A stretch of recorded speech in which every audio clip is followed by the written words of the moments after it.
with that in mind, because human beings deeply struggle to understand each other, I want to go ahead and kind of go through this theme with you of life is miserable and yet there you are, right? You ever hear that like saying, if you're depressed in a Honda, you'll be depressed in a Lexus or something? Like, sometimes we look at the world and you think, man, the world's such a shitty place, but then there you are. Because it requires a level of philosophical humility to, when we say the world sucks, to make sure we lump ourselves in there. Because what you're doing is you're separating yourself from humanity. You're saying humanity sucks as a whole, but not me. Versus like, nope, you too. Just like we say all white people are racist, it's because like you don't get to separate yourself from racism. Or, you know, this is homophobic or biphobic. It's like you don't get to separate yourself. You only get to separate yourself when we're talking individual, but not when we're talking system, and not when we're talking generally, and not when we're talking overall. And yet it depends on the micro macro of the conversation. Okay. So keep all that in mind as we have this conversation, because I understand that who knows who these videos find, who knows how the conversation is received. But I just want to talk to you guys about why the way the world is the way that it is, and why I have such a deep compassion about meeting people where they are.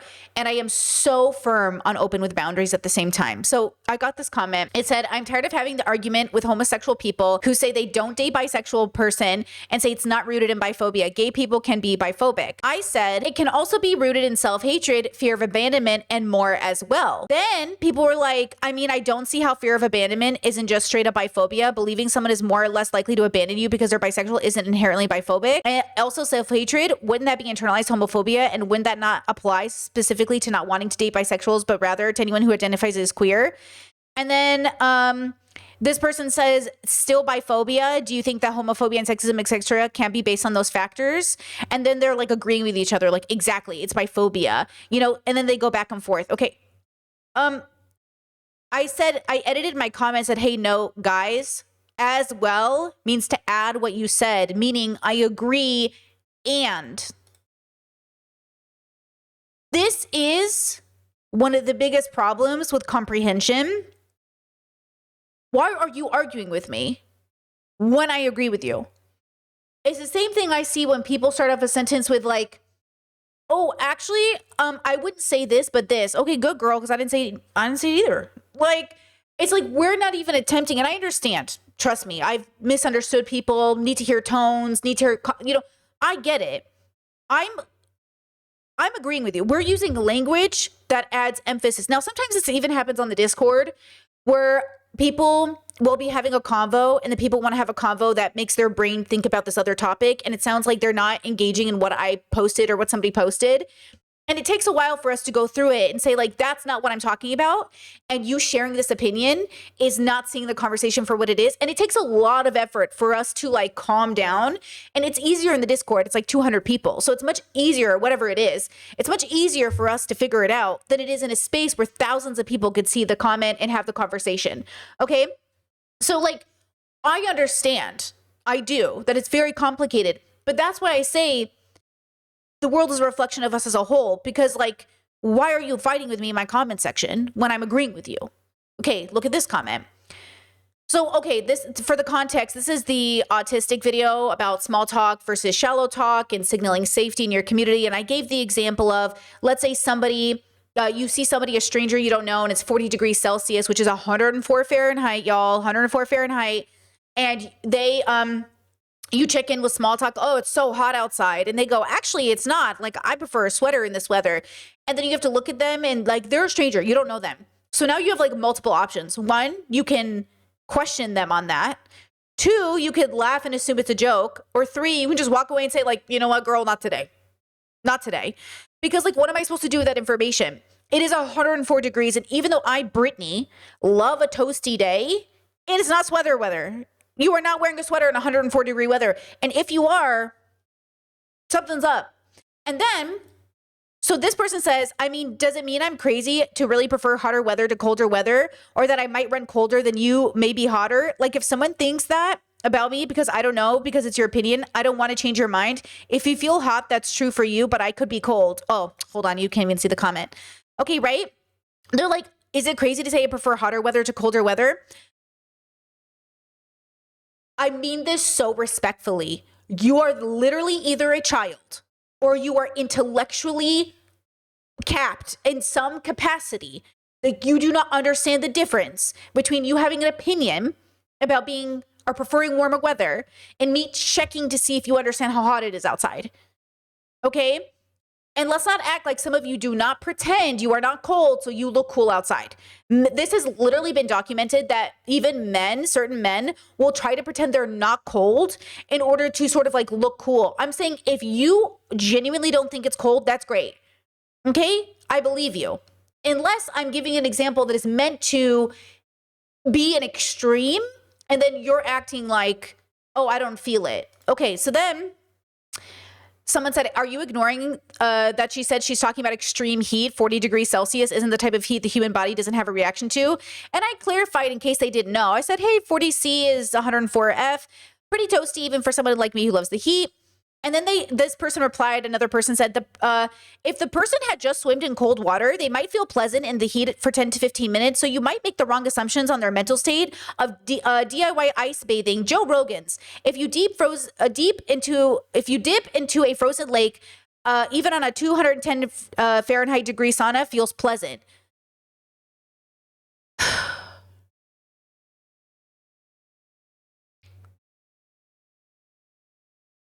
It's like you are unsafe. Like, you are signaling that you are insane. Like, you are actually exhibiting unsafeness. You are a danger to society now because I'm having a perfectly reasonable conversation to check your sanity, and then you are being insane in my comments. First of all, a 210 degree Fahrenheit day, what are we talking about here? Okay. 2, ice bathing in a lake, what are we talking about here? And if you guys are being sarcastic, you need to put tone indicators down because you're being very weird, okay? That someone says, if someone said 104 degree Fahrenheit was sweater weather, depending on their tone, I think they were trying to be funny or sarcastic. I mean, were they wearing a sweater or long sleeves when they said it? They could just suck at jokes. Sure. And that is where good faith comes in when we're having these conversations. Oh, like, you must be joking.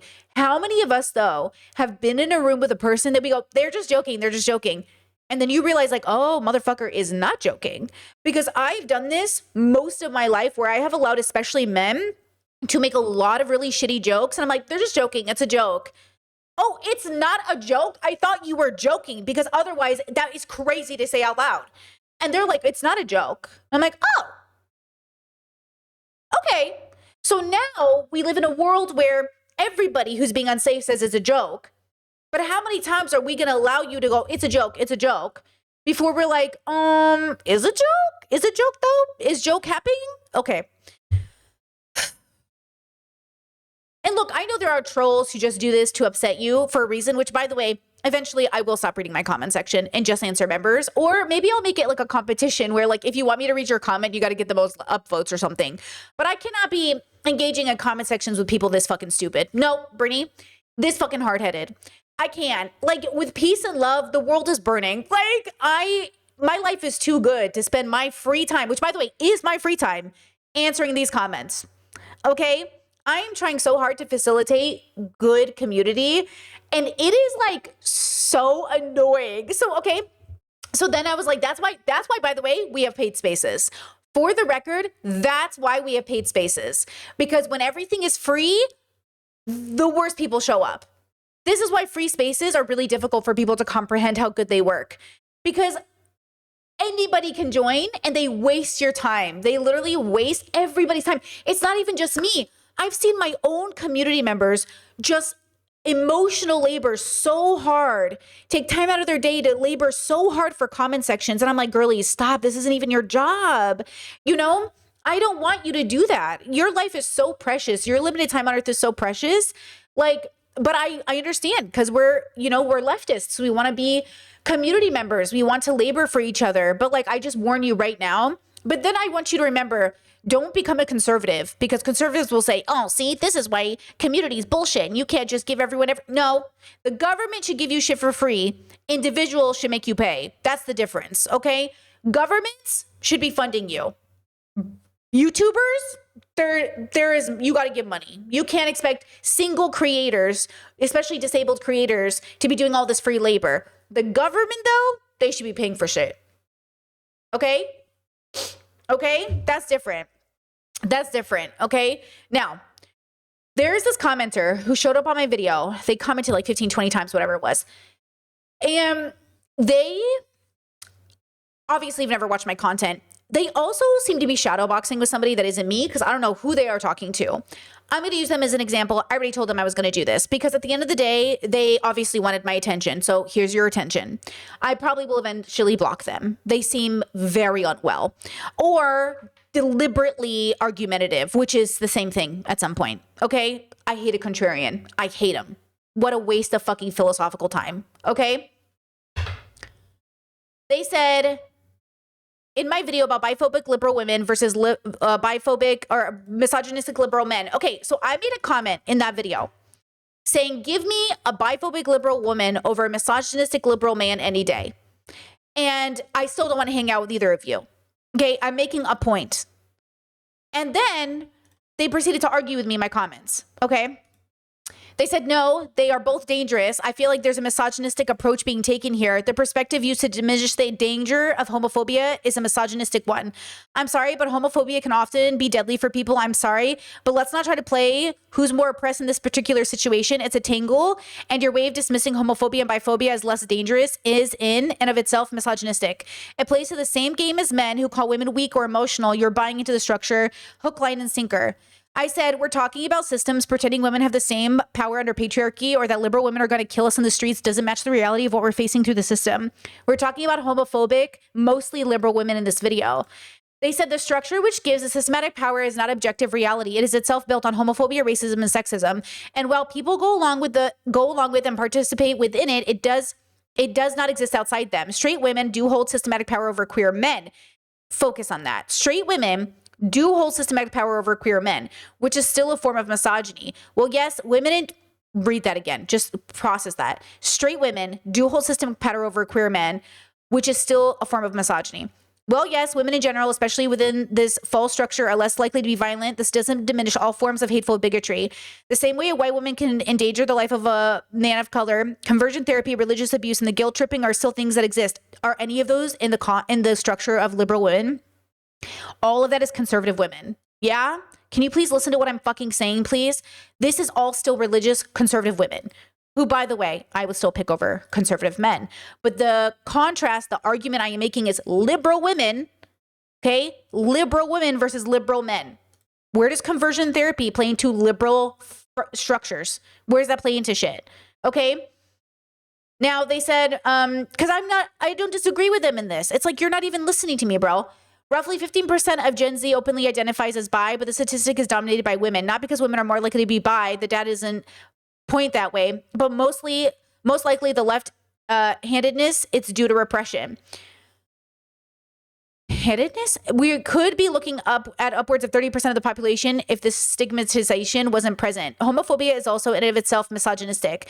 Presenting queerness as something feminine or acceptable for women is not common, or is common, sorry, and exactly what these women are participating in. This doesn't change the fact that, okay, they go on forever, bro. Okay, they said gay men can be misogynistic, straight women can be homophobic, white trans people can be racist. You shouldn't lie to yourself and say racist trans people is safe.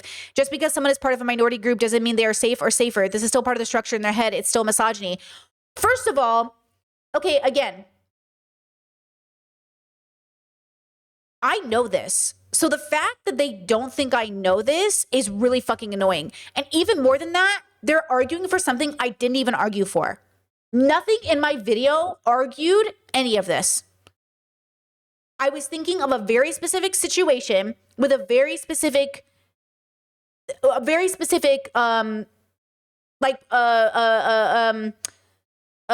this word I want? Like what's the word I want? I don't know. I'm blanking on the word I want, but like the scenario, you know what I mean? I said, I appreciate the detailed response. I think you're misunderstanding my point. Maybe I'm misunderstanding yours, but we've covered this in the video. Most people aren't safe by your metric, but that's only somewhat true. The whole world is mostly bigoted. There is safety and danger with all people. That's why we use discernment as our guide. I can expand on stream wishing you well. Edited for spelling my autocorrect was not helping me. Okay, so I'm being very fucking nice, right? I'm being very fucking nice. Now I'm not gonna be so fucking nice. They said, I'm sorry, do you think that most people are outwardly, openly, and freely homophobic, racist, or sexist? Well, most people do have some level of underlying bias. Outwardly and comfortably expressing it is inherently dangerous. A straight woman acting like it's a violation of her rights that a man she's with is queer is not simply your average underlying queer phobia. And even if, yes, most people are not safe, safety and perceived safety is often not real. The human desire to feel safe is completely opposed to the universe at large. We have to let go of the idea that people are trustworthy. We are random and unpredictable. Even friendly dogs bite and friendly cats claw. Hi, nihilism much? This is the most nihilistic person I have ever fucking read. Like, bro, chat says the way I would have replied, LOL. Bro, I honestly should have. I'm going to have to ban this person respectfully. They're so negative. This is the most negative, self-righteous, fucking nihilistic thing I've ever read. See how I talk to them like a person and they talk to me like a fucking robot? Are you ChatGPT? Hello? Like, get over yourself, bro. Get over yourself. Like, literally. Okay. So I said to them eventually, because they went back and forth. Okay. So one of my other viewers like was commenting, and then they went back and forth with them. And then I said, hey, I'll cover this on stream, but it feels like you're shadowboxing. Who are you talking to? It feels like you're trying to be the main character instead of actually having a conversation, exploring these ideas. You commented a lot on my channel, but it doesn't seem like you're familiar with my work. We don't disagree technically. We're talking about different things and you aren't seeing that. And even the other person's like, bro, did you even read my comment? Like, bro, okay. Here's the thing though. And this is the thing that I find so interesting, because if this person is being truly authentic, they are ultimately negative thinking. So when I say like, yeah, most of the world is bigoted, I'm still being optimistic. Like, hey, most of the world is bigoted, but doesn't that make sense? Like, look at history, look at biology, look at the way the world is, look at evolution. Like, that's okay. Let's make it unbigoted. They're like, the world is bigoted. No one will ever be safe. And you can't trust anyone. Even good dogs bite hands. And I'm like, okay, you know what? Look, this attitude is not a vibe, not good for my skin, not good for the, like, how do I keep going? You know what I mean? Like, if we believe in activism out and we believe in like creating safety with people, then you got to give me some hope around the corner, girl. You're sucking the hope out of the room. And then you're like, you are wrong, girl, with peace and love blocked. Okay. Like, give me some hope at the end of it. You know what I'm saying? Like, what? Chat says you will literally agree with them. They're so pig-headed, they need to argue to be right. I'm telling you, they are arguing just to argue. So I came up with some scenarios in my head that I thought would be funny. Okay, so let's play a game. Okay, let's play bear or man. Okay, let's play bear or man. Just for a second, just to get the vibe of the room, okay? Right? Okay, first thing, a bear or a man. Which one are we choosing, girls? Bear or man? In the forest. Everybody knows would you choose a bear or a man to be in the forest? A random bear or a random man? Okay, we all choose the bear, yeah? That's why we have the bear emoji for the members, okay? If you're a member, you can use the bear emoji. We have a bear emoji in chat, girls. Okay, now, bear. Easy. Okay, bear or woman? Bear or random woman? I choose random woman. I do. Even though statistically she's going to be conservative or bigoted. I choose a woman. Because I just know she and I are going to chill. We're going to be chill. Okay? I'm not, like, I would rather, you know what I'm saying? Like, I love a bear, but I choose a woman. Okay? Here, I'll put a little Bulma emoji in the chat too. Woman. Okay? Okay. So now we understand. Now, okay. So are you ready? Bear or Ben Shapiro? Bear or Ben Shapiro? Bear. You choose a bear. Okay? Bear. Bear or Ben Shapiro? Bear. That's my answer. Bear. Okay? Right? How do you guys feel about it? Ben Shapiro, bear. Anybody choosing Ben Shapiro? No, we're all choosing the bear. Okay. Okay. Ready? Okay. This is where it gets complicated. This is where the test really comes in. Bear or Blair White? Bear or Blair White? Honestly, I'm choosing Blair White. I just know she and I would have a good time. I just know we would have you know what I'm saying? Plus, I'm more mask. So, like, you know, I'm going to protect a lady in the woods. You know what I'm saying? But, like, I would choose Blair. Plus, I've met her in real life and we worked together a long time ago when I, you know, but, like, I would choose Blair White. I'm not hanging out with a bear over Blair White, but I'm not hanging out with a man or over a bear. Okay? So, Blair, okay? Me and a woman, easy. Okay? Right? Okay. Second test. This one's hard. This one's hard. Bear or Ariel Scarcella? Bear, Ariel Scarcella. That one's harder. That one, because you just know Ariel is annoying. You just know Miss Scarcella is fucking annoying. I think I'm going to choose her over the bear, though. I am. Because, you know, at the end of the day, a bear could kill me. First of all, Miss Scarcella could not kill me. I could take her in a fight, period. But also, we would just debate. We would spend the whole time debating. And you know what I mean? Like, at least I'd be stimulated. You know what I'm saying? So I'm choosing Ariel Scarcella. Okay? Done. Okay, ready? Bear, Jeffree Star. Bear or Jeffree Star? Bear. Jeffree Star, bear. I am not hanging out with no Jeffree Star. Bear. Okay? Yes? What do we got? Okay? Bear. Yes, exactly. Okay, now, bear, Leo Skeppy. Bear or Leo Skeppy. Bear. If you know Leo Skeppy, you know bear. Bear. Okay, I got a really hard one though, right? This one is really hard. This one even had me going, maybe the bear. Okay, ready? Bear, J.K. Rowling. Ooh, that one was hard for me. I had to really meditate today over that. I was like, bear or J.K. Rowling?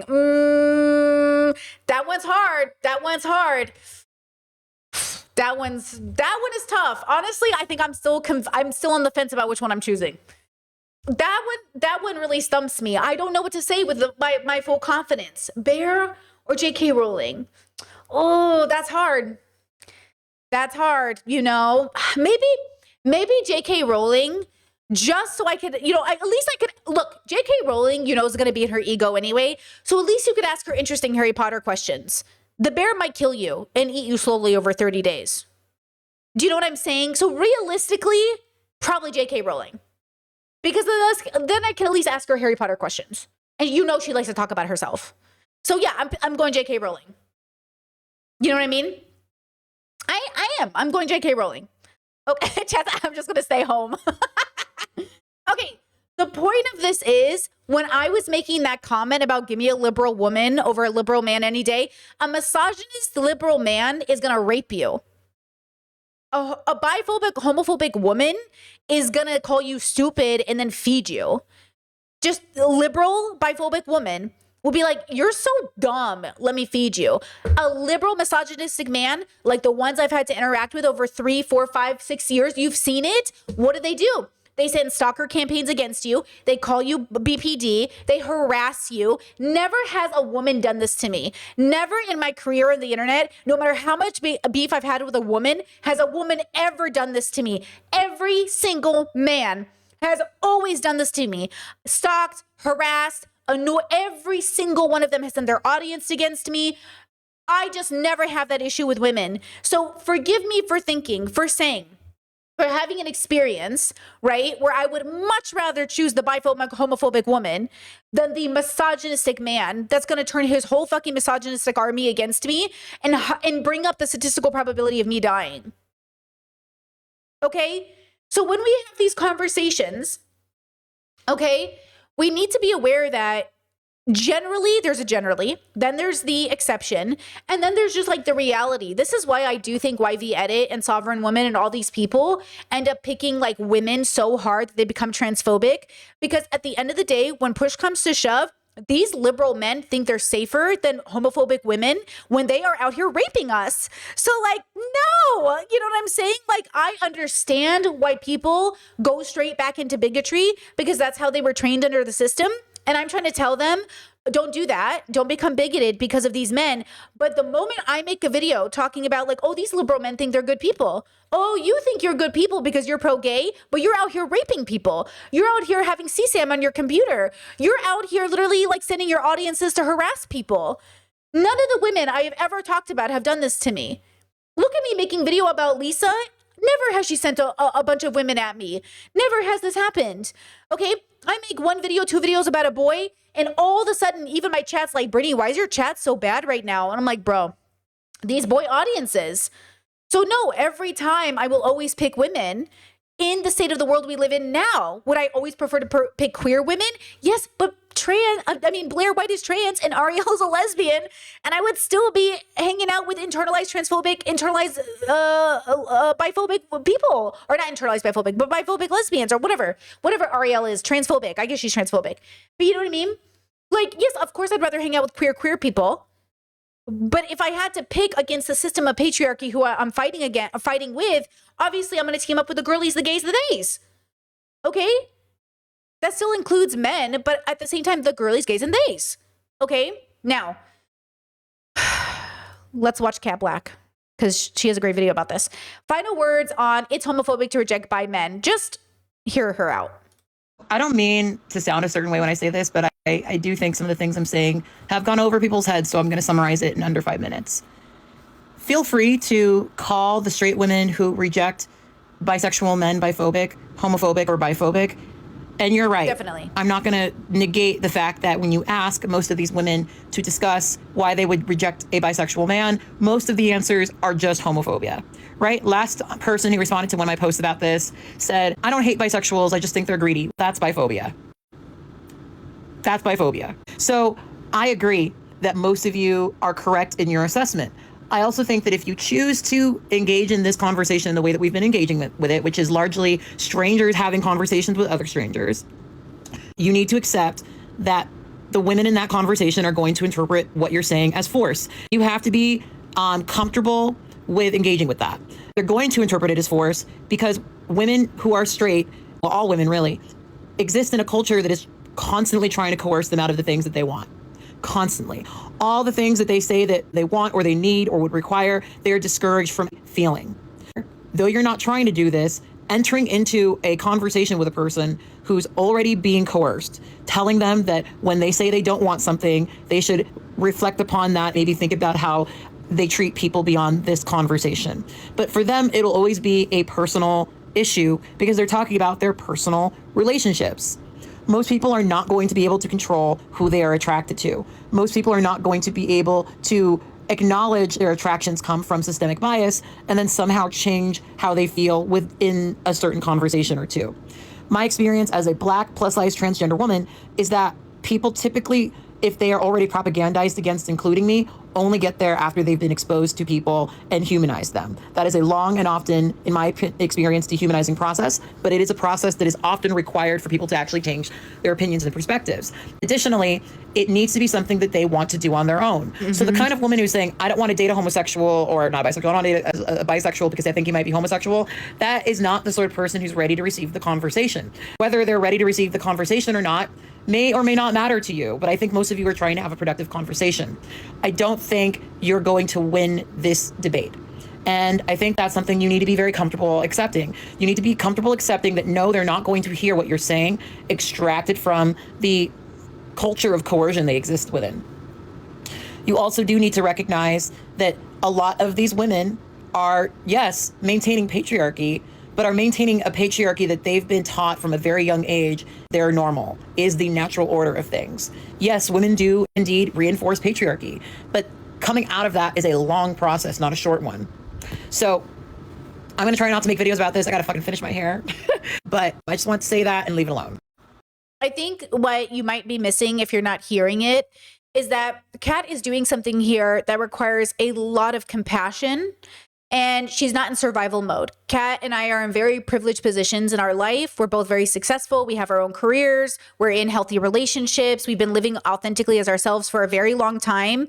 And we've already fought a lot of we've already gotten out of survival mode. So now we're in the reality of living in our joy and having to combat systems of oppression. So it's a different perspective. It allows us to look at the people that we used to know with much more love and compassion and to see them for the flawed being that they are it also allows us to be very patient with people. And sometimes it means that we have to do the extra work of recognizing that not everybody is at that state. And so they might not be ready to offer that compassion to other people. And that's also fair. And I think that that's also something to think about. I actually just watched this video this morning. It says, why you mean the entire internet has ADHD? And something about this conversation, I don't have my phone on me. I had a timestamp to show you, but I don't know where it is. But this lady here on the very left, the Asian lady with the red lipstick, she specifically said one of the most freeing experiences she had being diagnosed ADHD and autistic was looking at her immigrant parents and no longer blaming them for the lack of effort or attention she received as a child, because she recognized like, oh, like you might be neurodivergent or you're on a journey. And this is what I learned in therapy as well, is through DBT, a form of radical acceptance that is both philosophical and medical, but an understanding that like, oh, like they are me on a different timeline. Like all of these people, all these bigoted people, all these like people on their journey, like I would have been them. This narrative that like, oh, that wouldn't have been me though. You don't know that. You could never know that, because the reality is like we could have been you. Like it takes a lot of effort to not have been that person. And so I just love that. That's, you know, sometimes getting diagnosed, sometimes learning just makes you so much more compassionate, because you're like, oh man, people are really going through it. Like I just don't even know how to explain to you how much people are truly, truly going through it. And it's hard because we don't understand the world for what it is. We don't even understand how we got here.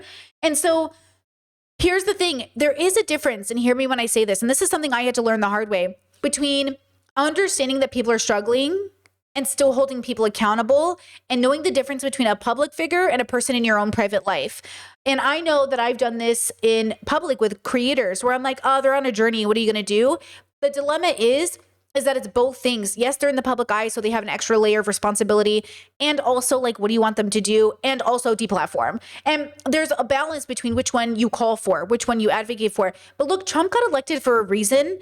The world is the way it is for a reason. But I am not nihilistic about it. I don't think it's a negative so much as it is, right? Like this original comment that I got from this person who's just like, you know, negative, and the negative, you know, the way they espouse their negativity, they're basically not actually accepting the world for what it is. They are blaming the world instead of recognizing like, well, you're participating in it. You're coming onto a comment section of a girl who works really fucking hard to put out content and putting out 15 different comments disagreeing with her, even though she technically agrees with you. It's just she's not having the conversation you're having. She tried to correct you and like, hey, just so you know, and you just kept doubling down. You are exactly the problem with the world you're pointing out in my own comment section. You're not listening. You're not considering people's experiences. Like we're not even having the conversation because you're too busy being grumpy, you know? And you're forgetting that the world is so fucked that we have to unlearn so much of what we think is normal. Look, you know, again, you want to talk about patriarchy, and like you're talking about a West Asian girlie whose grandma was married at 10 years old and had 17 live babies. 17 children, and you want me to say she is more dangerous to me than the men that put her in that position? You know what I'm saying? Like, you can go fuck yourselves. Like, I will choose my grandma over any man in the family that put her in that position, period. And the women who participated in it, many of them were married at 16. Many of them were still victims of that system. So again, you're doing this thing where it's like straight women are a threat. You think these women are straight? Half these women don't even know they're gay. Half the women in my family that talk about, oh, bisexual this and this and this will also say, it's normal to have crushes on your girlfriends. They're not even straight. I might be the first gay person in my family to come out, but I'm not the first gay person. You act like my grandma couldn't have been a full-blown lesbian. We don't know. That's what I'm saying. Half my family could be trans. We don't know because they don't live in a world where they get to. So even this narrative that like trans women have power in the world, like straight women have power in the world. Who's straight women? Who? Women who say they're straight, women who come out straight, women who pretend to be straight. But like, again, why are they even doing that? They're busy. They're trying, like many of them are trying to survive the same way that like you'll have gay men who don't come out of the closet and participate. Yes, they're responsible for what they participated in. That's awful. Blair White is responsible for the way that she has made the relationship with the trans community even worse because of the way she pushes out conservative ideas. She's still a trans woman suffering from internalized transphobia, right? So again, when we have these conversations, it's like, you have to understand this about the world and accept it and then do your best. But instead of accepting it, this commenter is like, Brittany Simon is doing this thing that I'm not even doing, and it's like this is the okay. Look at this. This is from the Newlywed Game, 1967. Okay, this is 1967, and in this part of the game, okay, this is the full episode. This is a YouTube channel called Game Show Rewind. Okay, you can watch old shows on this channel, and I'm just going to show you a second of it because I don't want to get copyrighted. But in this segment of the show, okay. The wives, so the show works where the husbands are out of the room and the wives are asked, what intersection or corner street does your husband go to watch women? That's the question. Yes, you heard me. Okay. And the wives have to go, what intersection does my husband go to oogle women? And then the women write down their answers. Then the husbands come back into the room and they give their answer. And if it matches, they get a point. Okay? Right? All right. Lee? I'm going to have to say Claremont Drive and... Okay, the volume's really low, so I'm going to play it and then I'm going to tell you what they said. Lee? I'm going to have to say Claremont Drive and Balboa because the high school's Claremont up Drive there. and Balboa. Oh, the high school's right there. All right. Atta boy. So if you didn't hear him, he said Claremont and Balboa because the high school's right there. And then the host laughs and goes, oh, the high school's right there. Yada boy.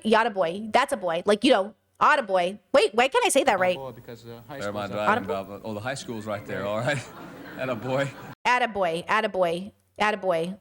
Why am I saying that? Why is it so weird now? Anyways, okay. Do you get what I'm saying? Okay. Do you get what I'm saying? And the wife is sitting right there. Okay, watch this. She said it's Claremont Drive in Fairview. It's right our corner, all those girls And he looks at her like she's a fucking idiot. Fairview. She gave the wrong answer. walk up and down the street all the time. Yeah, but there's more of them up at the high school. And she's like, all the women walk up and down the road there. He goes, yeah, but there's more of them at the high school. Look, these people could be 21 or they could be 45. You know how with these old shows, I can't tell how old anybody is. But gross. Either way, they are newlyweds. It's the Newlywed Game.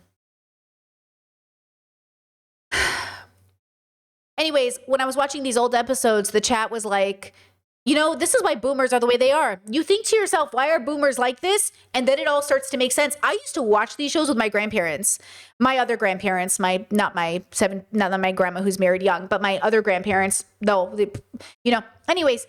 And we used to watch TV Land and all the game shows. And, I never really thought about it.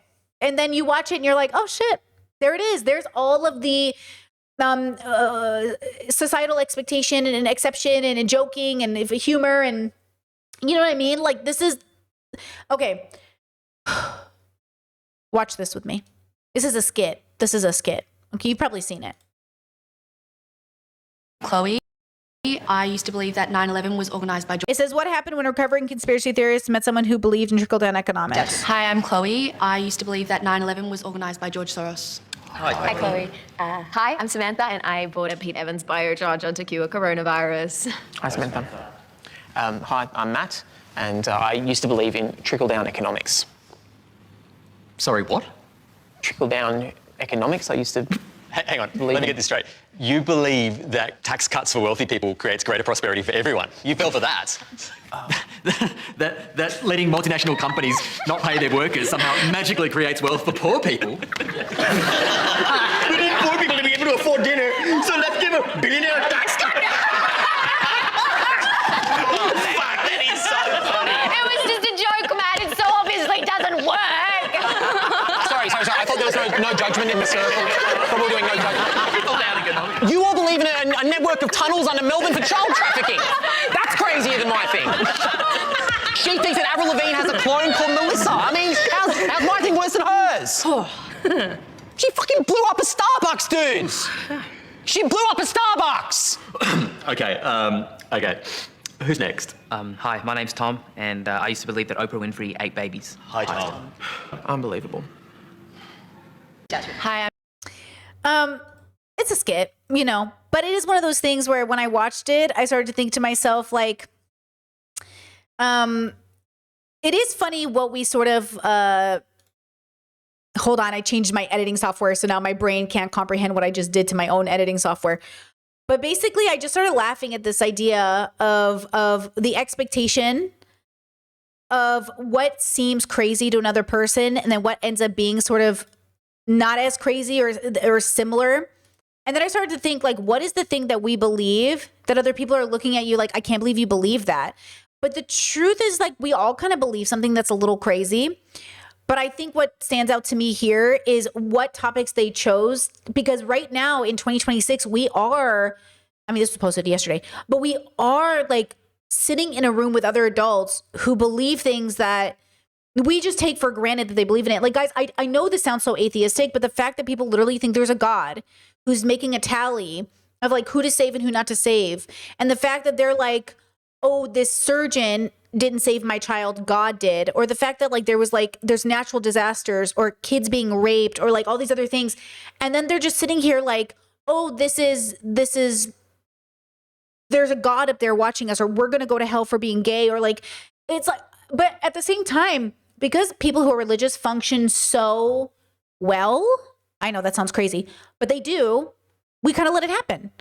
Because like, they still know how to drive cars. They still can pick up their kids from school. They still can do their job. They still work at whatever, you know, it's fine. You know, they're generally okay neighbors, you know? And it's like, yeah, it's not like actually insanity where it's like, you know, compromising the way that you show up in society, right? The dilemma, though, is that your belief, like not taking a vaccination or that God exists or not, you know, being anti-gay because of whatever, now when it enters policy, which is what we're seeing and we've always seen, now there's an added layer of like, you might be functional, but now you're dangerous. And so this is why I say I will fight every day for my Muslim fans, for Muslim people, every day against Islamophobia. Separate from Islamophobia, I do question the patriarchal decision to be religious. And yet I would never want to take that away from religious people. And yet I always want to make sure that conservatives aren't weaponizing our desire away from patriarchy to also go after Muslim people, because that's what liberals do. Liberals will literally harass Muslim people like Sam Harris and Richard Dawkins, all these people, to the point where they basically side with conservatives because they're so afraid of Muslims, as if conservative white people aren't the greatest threat to everything in America right now, right? And so that's why the news is the way that it is. And it sends this message that Muslim like immigrants are coming places, or migrants are coming places, or black and brown migrants are taking over. It's sending a message that white people aren't a threat to us. And then what's worse is I've seen black and brown people internalize this idea and fight with me in my own comments about Britney. It's like black people are more homophobic. I'm like, no, they are not. And I'm like, you're buying into a white supremacist talking point. Charlie Kirk, before he died, literally said, I can't believe gay people are advocating for Palestinians not to be genocided when they're homophobic and will throw you off rooftops, as if Charlie Kirk is not a homophobe. Do you know what I'm saying? So like you sit there and you look at people and you're like, why are you falling for this? Because if it's a narrative, guys, believing white people are more liberal, or believing white people are more liberated, or believing that white people have more time to be chill, like this is a talking point of white supremacy that allows white people to exist as racist and homophobic as they always have been, but they get the social assumption, the credit of being more open-minded when they are not. And that's why we're sitting here in the way that we are now. And listen, I think sometimes this is what people think about women. Like women are given some automatic social credit of being more open-minded when they aren't. And I think that could be true too. I think gay people also get that if you're gay, you're assumed to be more open-minded, when that's not technically true. Even autistic people, we say that with autistic people too. We're like, autistic people are more open-minded. Everybody, okay, is what they are. You met one black person, you met one black person. You met one autistic person, you met one autistic person. You met one woman, you met one woman. Okay? You got to stop assuming that, oh, because you're a part of this group, you're more open-minded. If only, I wish there was one group on the planet that was technically more open-minded. But there doesn't seem to be. It seems to be very specific to a lot of different intersections coming together perfectly to create an open-minded person. One of which starts with curiosity. Okay, hold on. I have the same editing software I always have. I need you to recognize that this is truly the disability part of my brain, because if I can't grasp an idea, I'll just say it. But once I grasp it, I am a pro and you cannot question me on it. I've been playing like I played probably 50 hours of Overwatch, and I still never know the difference between attacking and defending. And I'm like, which one is this? Which one is this? It's truly, if my brain does not care about the information, I will not grasp it. So I'm using the same editing software I've always used, but I don't remember how to fix this problem because it hasn't stayed in my brain, which is, by the way, why I always say, what's the difference between knowing and thinking you know? Listen, I don't know the answer, but I'm not stupid either. Like, you can't call me stupid. I'm just saying I know more than you in some things, and I don't know everything in this. So the difference between knowing and thinking you know is so important. Believing is so much different than knowing. Okay? So I'm telling you right now, never underestimate how much I forget to do things. Okay, I think I fixed it. Ooh. Yes, girl, we fixed it. She figured it out. Move over. Okay. Now, let's jump into some bubbles to make my point clear, because that's really what today's theme is, okay? You can't sit there and say the world is a horrible place, everybody's so evil, and you can only say that if you're doing it so we get better. But if you're saying that so you can think you're superior or better than other people, you can't actually say that. You're a loser, bro. You're a fucking little loser, okay? You're a little nihilistic Reddit boy, and you're a loser because you think that you're superior over everybody else when you are sitting here absolutely participating in why the world sucks. How dare you bring your negative attitude to my comment section, okay? Let's watch this video together. Trump voter says he feels betrayed after ICE detains his fiancée. Just happened 19 hours ago. How do I feel? I feel totally betrayed. I mean, you never think, or I never thought a guy like me would ever be involved in anything like this. 8 officers, ICE agents, swarmed Jasmine, detained her, didn't tell us why, and rustled her off into a car. No explanation was given. I was just in total disbelief. Nothing like this has ever happened to me. You know, I have several businesses, I'm law-abiding, and I pay a lot of tax. What would you say to somebody watching at home who may think, well, John, he's criticizing the president or the administration on this issue of immigration because of political reasons? Oh, I'm definitely not. I voted for Trump. They are picking up law-abiding citizens. They're destroying families, jobs. You underscored, John, that you voted for the president in the most recent election, I assume.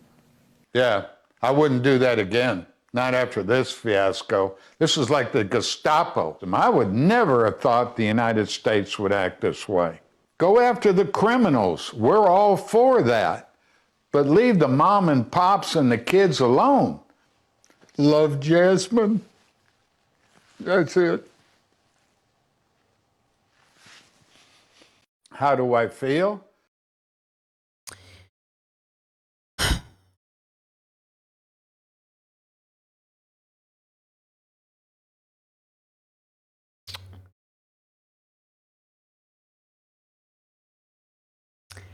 I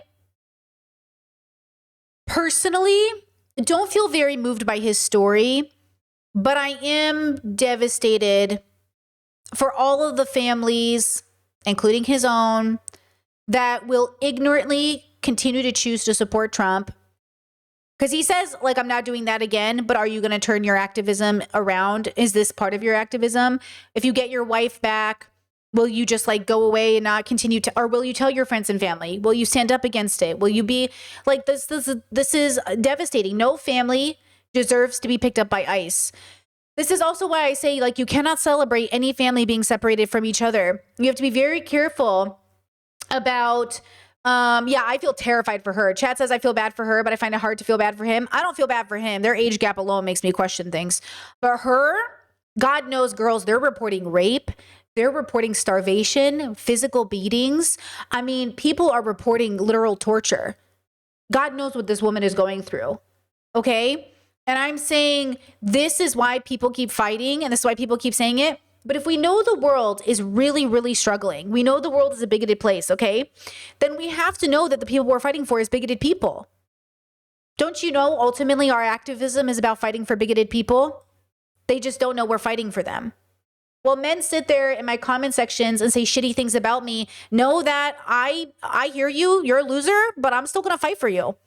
The difference is that those men won't fight for me. They will fight to take away my abortion rights. Will I fight for them to get not incarcerated at higher rates, to not be drafted by the US military? Well, these men are trying to do gotchas about, oh, is Brittany pro the draft if she wants equality? Joke's on you. I'm going to make sure you don't get drafted. And that's the point, is that ultimately our activism is supposed to help bigoted people, even if they don't realize it, because that's the right thing to do, right? Elliot saying in the chat, hi, Elliot. I was watching your live stream yesterday. It was really good. It was very enjoyable. I only saw the second half of it, though. But it was good. It was good. So ultimately, again, when we have these conversations and people come to my content like really negative and they give no hope, like, girls, you pointing out that the world is shitty with no solution after, that's not going to help anybody. Talk to your therapist, for real. But the rest of us are like, okay, the world is shitty. Lock in. What do we do? Right? What do? Be angry for the world, feed your community. Don't be angry at the world. You become a school shooter. And that's what it feels like some of these comments are sometimes, where it feels like people randomly find my content. They don't know who I am. And they just start talking about how bad the world is. And there's no solution after. Okay? Let's pivot to a TikTok that jumps back into this conversation about dating and consent from the trans perspective. I found this TikTok very interesting. Tell me what you think. Here we go. So I'm trans, right? Born female, present and reside in society as male, whatever. I posted a video one time claiming like if a girl wants to just like kiss, like have some fun in that realm, nothing more, and it's just like something random, like one night or something, I'm not gonna just tell her I'm trans. And a lot of people think I should be telling people I'm trans in that situation. And people claimed like if I don't, they said it was sexual assault. And I personally do not agree with that whatsoever. Now, if I'm talking to a girl romantically in like a romantic setting, if I'm trying to date her and stuff, yes, I'm always upfront about that right out the gate. I'm not one to waste time. And also if she's not into me in that way, that's totally fine. I get it. People have preferences. But just kissing, if like I'm going out with friends and I'm having fun and I end up kissing a girl, I'm not just telling her I'm trans. Like, why would I do that? I had a girl come up to me last weekend asking if we could make out solely because she thought I was cute, and I said sure. Never told her I was trans. So I'm trans, right? Born. Okay, this is interesting because the delineation he's making is specifically people you meet in a casual situation in which nothing has been negotiated except would you like to kiss, and another one where you're dating. When I was really young and at the gay clubs, I had to eventually stop going because God bless gay men, but they are a little molesty. And eventually it became really violating. And I was like, oh, we got to stop that. But I remember gay men would come up to me and be like, and then they would grab me and start making out with me. And I'm like, oh, I don't want to do this. And they're like, oh my God. And I'm like, I don't want to make out with you. And then we would have to have that conversation because I was like, I don't know what's happening. I did, obviously in that situation, let's say I did want to do it. Let's say I was like, yes, I'm going to the club to make out with somebody. Genuinely, I never even would have thought in my early 20s to even ask for any STI testing. But I was a virgin. I was a virgin at the club, okay? Just stay with me here. But I wouldn't have thought to do it until after, guys, lock in, I started hanging out with BDSM dungeons. Until I was like 21, 22, the same era. It was the same era of my life, the same pocket of era in my life. I moved out of my mom and dad's house. I came out as lesbian. I started going to gay clubs and lesbian bars, and I started hanging out with BDSM dungeons. But right before, when I stopped going to gay clubs, I started going to BDSM dungeons. So just that's the story. That's the lie. Okay. So until I started going to the BDSM dungeon, I never even thought to ask people for their STI testing, because I just assumed they would tell me. But then I didn't realize people weren't getting tested. So here I was ignorant, didn't know. And then I went to the BDSM dungeon and everybody had their papers. Guys, FetLife, back in the day, you would have your HIV status on your profile. Back in the day, you would have your STI status on your profile. Nobody remembers this probably because they don't do it anymore. I haven't seen FetLife do this in years. But back in the day, it was such a safe, small community that everybody would just have their testing on their profile.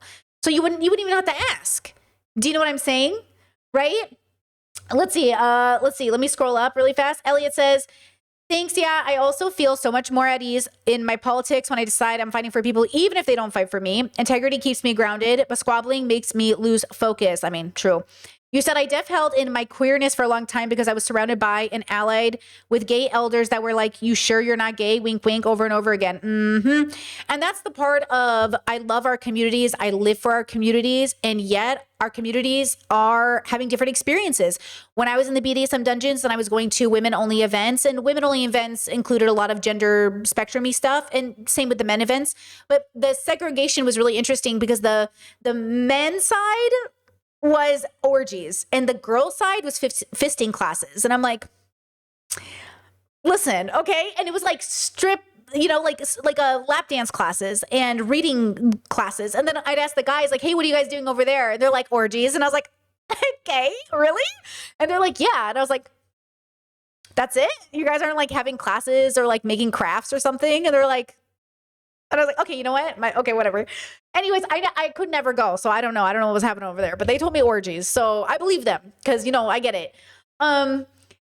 So all of this to say, I understand that there are rules when dating, but the consent part of this is interesting. So, okay.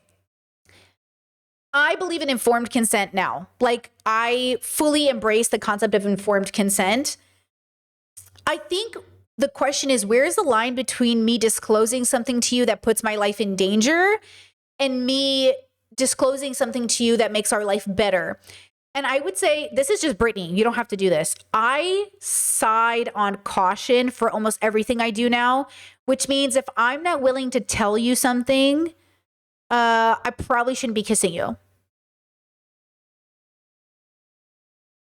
Like, my lips and tongue should probably not be in your lips and tongue if I can't tell you something. But that's because I'm at this age now. But trust me when I say, I used to make out a lot with a lot of people, okay? We used to make out a lot, okay? I can't even tell you how many people I made out with. But yeah, I probably shouldn't have my tongue down your throat. You know what I mean? Like, it's okay. Like, I think there's a bit of FOMO for people that I don't have, especially now. That is probably playing a role here. Like, why can't I be like everyone else? Why can't I just do it? But, maybe not be like everybody else, and that's okay too. And that goes even with cold sores. Like, a lot of people have herpes and they don't even disclose it or think to disclose it because it's so normalized. But the moment someone finds out you have genital herpes, now it's like the worst thing that's ever happened. Even though most people have like herpes here. Usually, I've had mine since I was a kid. And I haven't had an outbreak in like 5 years or something. But like, I always tell people, oh, if you, in case it matters to you, you might not want to drink after me. Or, hey, if it matters to you, like, I get an outbreak every so often.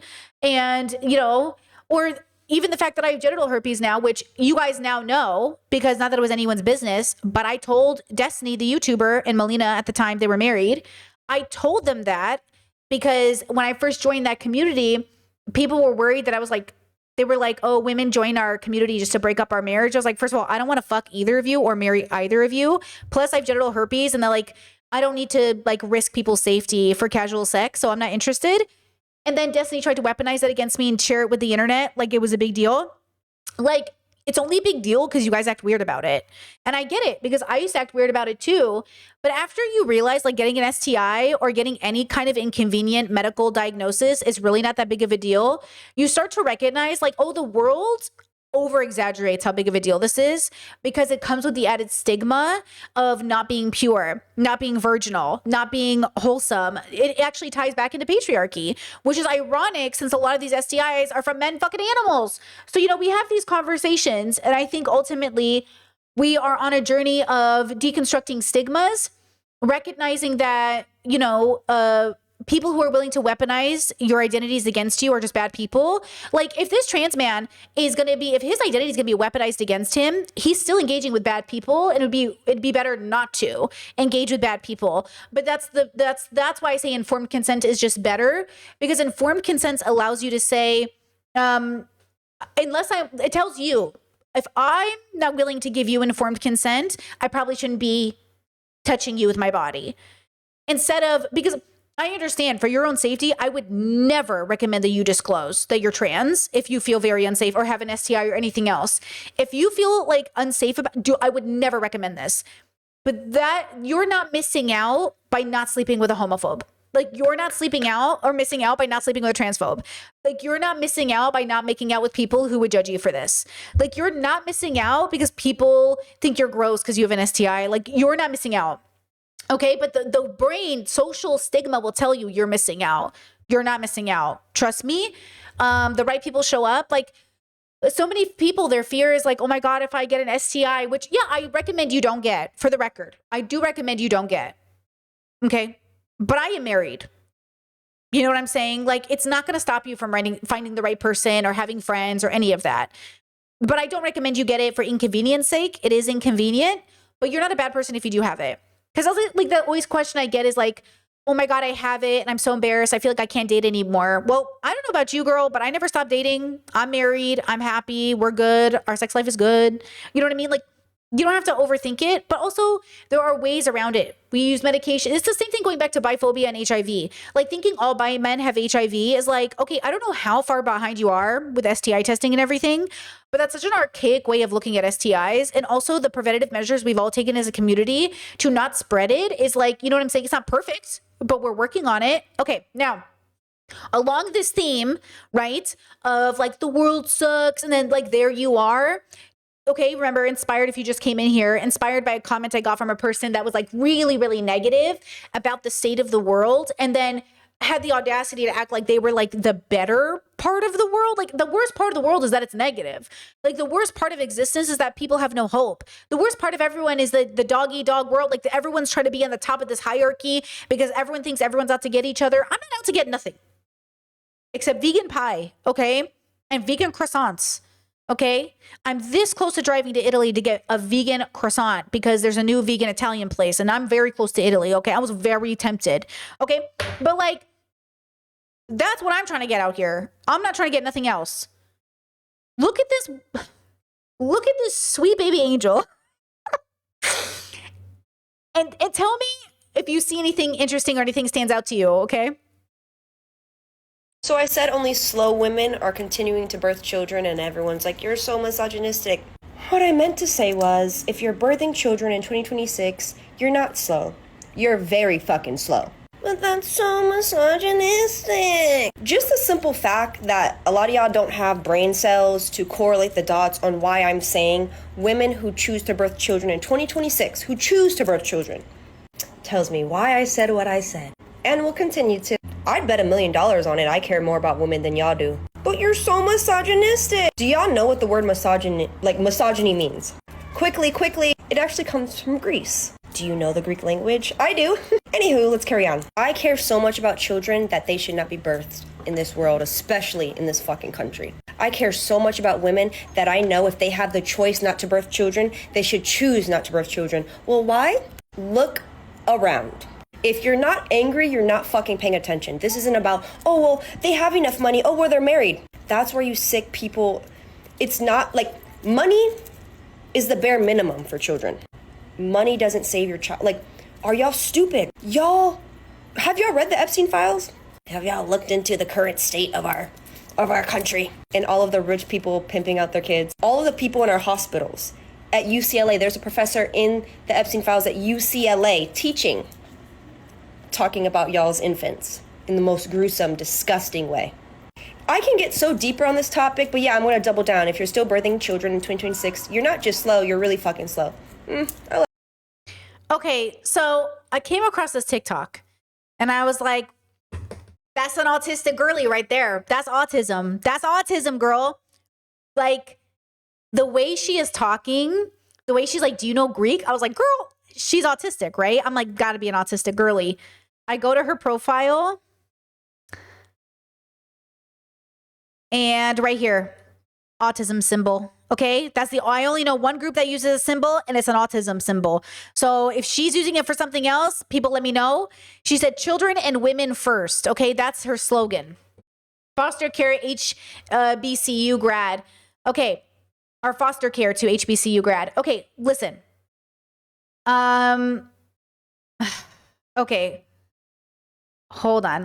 Wait, what's this? What's this? You know something?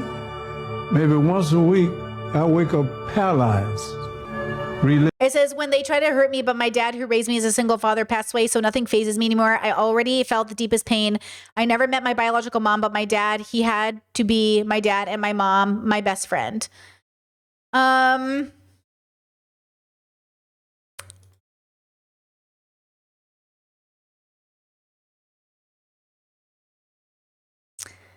So I see her and I just see so much pain. You know, I see her and I'm like, oh, girl.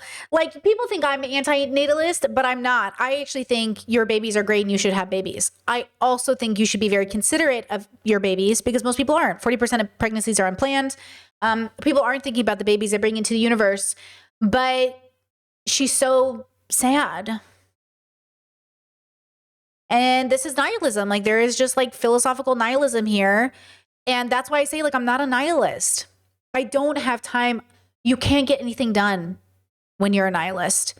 All you get done is not understanding that in a world that is healthy, people are having babies. In a world that is healthy, people are building families. In a world that is healthy, you're going to school. In a world that is healthy, you're feeding your community. Like, in a world that is healthy, yeah, we're bringing babies into the universe. Not only that, but the world doesn't revolve around you. Guys, the secret is there are a lot of Americans, even middle-class, poor Americans, that are living a better life than you. They are happy. They have communities and people they rely on, and they're going to bring babies into the world. And the next 100 years, their family legacy, in their bubble, they will have had a great experience with life. No one, we're not all having a universal experience. Most of us are struggling, yes. But some people are just living in bubbles where they just like have no idea. And I know because my brother's family is kind of one of them. Like, when I look at them, I was like, you don't have to even know. They don't even have to know what's going on. They're just like, their whole community is vibing. All their friends and family. And I'm just like, are you guys just like living in your own world? They are. And that's how a lot of people are around the whole world. They have to be. Like, you locked into the news is your specific thing. You know, if you're locked into like what's happening, if you are like living in a place where there's bombs outside of your front door, that's a different experience. Most of the world's not having that experience. Most of the people are just literally living their life. They're not even aware. And so again, when you say don't have babies, what you're saying is if you're in a situation, don't have babies, but also the ableist language, calling women slow, saying women too specifically. Like, for me, like, hearing about her mom issues, a part of me is like, is this about your mom, dude? Right? Your dad raised you single. Like, are you just like, is it sad because you didn't know who your mom was? Like, why are you mad at mothers for bringing babies? Like, as if there wasn't a participant in making that baby, you know? So I just see a lot of pain. Okay. So yeah, I hate this video. I think it's ableist. I think it's bad. I think it's bad content. I just see a lot of pain. And listen, a lot of the reason I ever became an activist or a content creator was my own pain. The difference is that as I healed, my content got better and healthier. And that's what I hope for everybody on the internet, that eventually we realize we really are, like, instead of getting the help we need, we're coming out here and, you know, impacting people for real. Okay, look at this video. This is insane. It says a YouTuber made a video with my face with the title saying, here goes, ready? A YouTuber made a video with my face with the title saying, why handsome men date ugly women. Do you see the thumbnail at the bottom? Which, by the way, is insane. And I have no idea why they would target me. I haven't watched the video, but I think it's really crappy to just use my face as their version of ugly women. The man that they have me next to is like Superman, a notoriously handsome man in Hollywood, and me. And honestly, I think we look great next to each other. I think that it's wild to do something like that. It's hurtful. And honestly, if this was a year ago, I would just be like bawling my eyes out because I'm publicly being called an ugly woman online. But you know what? I don't think that I'm ugly. And I used to really think that I was ugly. And I just think a lot more of myself now. The Superman, I'm available for a photo shoot. I think we would look great posing next to each other. Yeah. As a creator, I try really hard to think about like what I'm posting and like which thumbnail I'm using. And it's hard because I've been like, I always pay attention to what pictures of Ariana Grande people use in their videos. I try really hard to be like cautious about which ones I use, you know, and at the same time, it is interesting when people just go out of like to go like what to even pick. Why did they even pick her photo? Was she even like used in the video? Like, it's just such a weird. Like, as a creative, I just couldn't even imagine making this decision. I'll tell you this. Sometimes I have people who they'll send me like, oh, hey, Britt, I do video editing. And most of them are spam. Like, most of them are literally like scams. But they'll be like, oh, look, I edited a thumbnail for you. Are you interested? And the thumbnail will be so, a boy did this. And a boy thinks, like, this guy did one of me and another woman, and he put devil horns on her. And I was like, don't put devil horns on her. Like, they don't even understand the content. This is why I do it all myself. I edit myself. I make my thumbnails. I just do it all myself because it is a reflection of me. And giving that over to an editor who doesn't even understand what I'm doing puts the image at risk. Because the thumbnail is important. My thumbnails might not be good, but at least they're not misogynistic. You know what I mean? Like, hello? And so, when you know, it's just when people do stuff like this, they're engaging in like a level of harm that is so unnecessary. So shout out to her and making this video. I appreciate the energy. Also to the chatter who said like, what did you say? Like, hurt people bleed on those who didn't cut them. I think I want to just point out something I've noticed is people say like hurt people, but instead of using it as a reflection that we're all wounded, they use it as a judgment like, oh, hurt people, you have problems. No, we all have problems. We're all hurt people hurting each other, which again brings us back to the theme for this live stream. We're all hurting each other. We all cause harm. Okay? We all cause harm. And I am saying that harm is our responsibility to mitigate. We have to be less bad every day. So again, it's not about being perfect. It's about being attempting to say something. Now, this next TikTok is very interesting. Are you ready for this? There is an artist who went into different communities and basically LARPed as the community. And I want to know what you think about this, because as a person who's bubble hopped a lot of my life, I think I've done this autistically. And the comment section is like, life of a BPD woman, welcome to autism. And I was laughing because that was my life. I have been every type of person in a community, and I do start talking like people and dressing like people. And I'm like, oh, is this me? Is this me? Is this me? Is this me? Like, who is me? And then you kind of eventually form like, who is the you? So, okay, look at this though. Here we go.